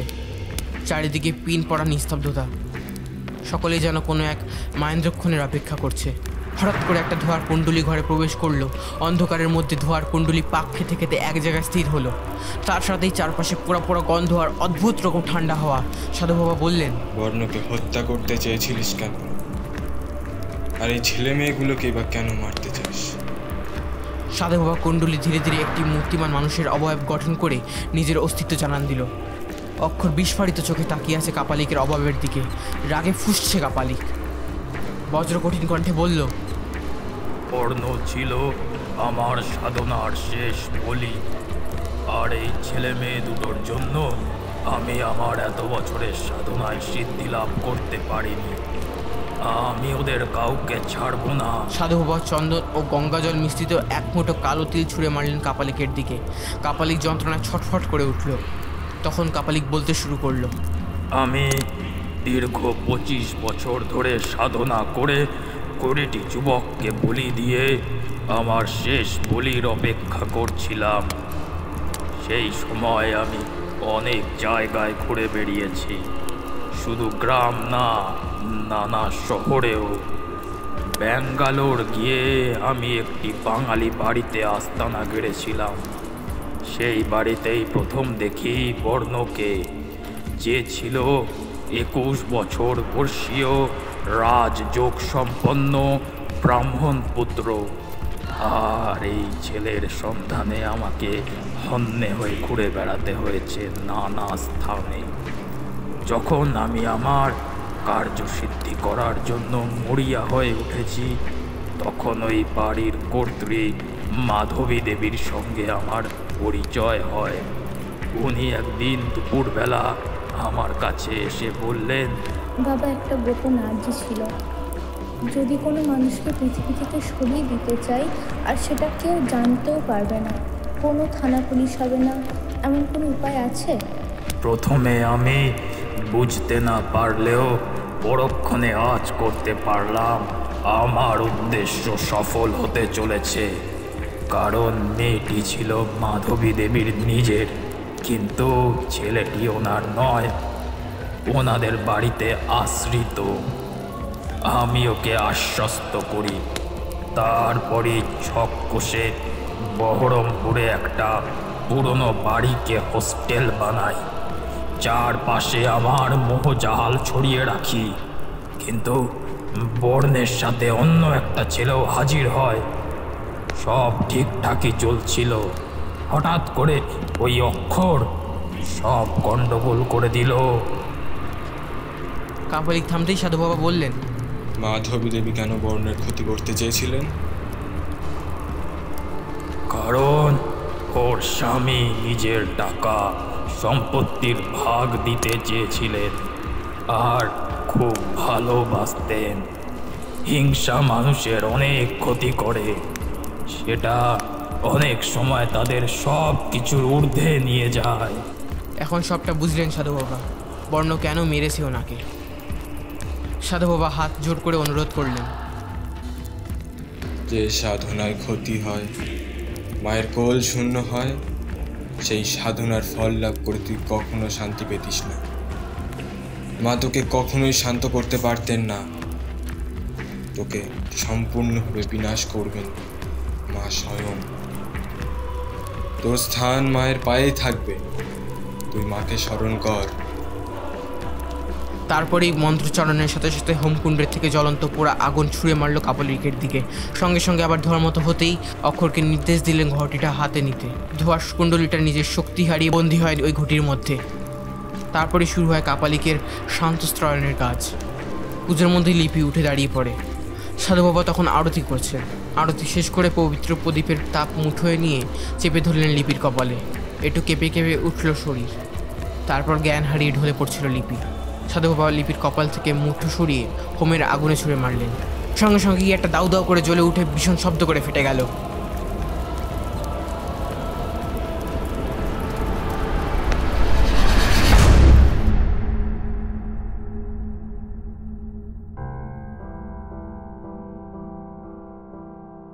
সাধু বাবার সঙ্গেই সেই কলেজের রাস্তায় চলছে অক্ষর। সকালের আলো এখনো পরিষ্কার হয়নি। সৌরভ ড্রাইভ করে নিয়ে যাচ্ছে। সাধু বাবার আস্তানায় নিয়ে গিয়ে মা কালীর কাছে মাটির নিচে পুঁতে দিতে হবে ওই ঘটিটা। লিপি তখনও ঘুমাচ্ছে। মৃণালবাবু ওর খেয়াল রাখছেন। সাধু বাবার আস্তানায় পৌঁছাতে আজ কোনো সমস্যাই হলো না অক্ষরের। কাজ মিটিয়ে সাধু বাবাকে প্রণাম করে আশীর্বাদ নিয়ে ফিরে গেল। 5 মাস পরে কোলে হাত পা ধরে খেলা করছে বর্ণ। অক্ষর দু হাতে দুটো খেলনা নিয়ে দ্রুত আসছে ছেলের মুখ দেখতে। লিপি নিজের সদ্যজাত সন্তানকে আদর করতে করতে জীবনের সমস্ত সুখ পেয়ে গেছে। মৃণালবাবু শেষ বয়সটা একটা সঙ্গী পেয়ে ভীষণ আনন্দিত।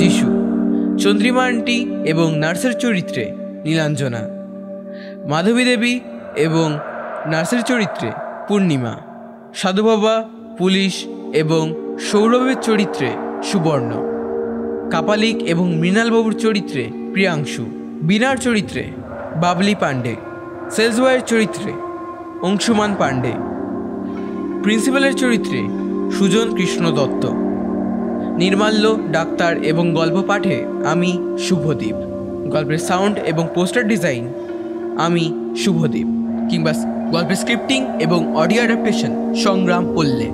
বিশেষ ধন্যবাদ পারমিতা, অঙ্কিতা এবং নীলাঞ্জনা। গল্পের সমগ্র পরিচালনায় অঙ্কিতা পাণ্ডে এবং আমি শুভদীপ। শেষ হলো আমাদের আজকের নিবেদন অর্পিতা ইমির কলমে এমনও হয়। ফিরে আসবো আবার পরের সপ্তাহে নতুন একটা গল্প নিয়ে। ততক্ষণের জন্য বিদায়।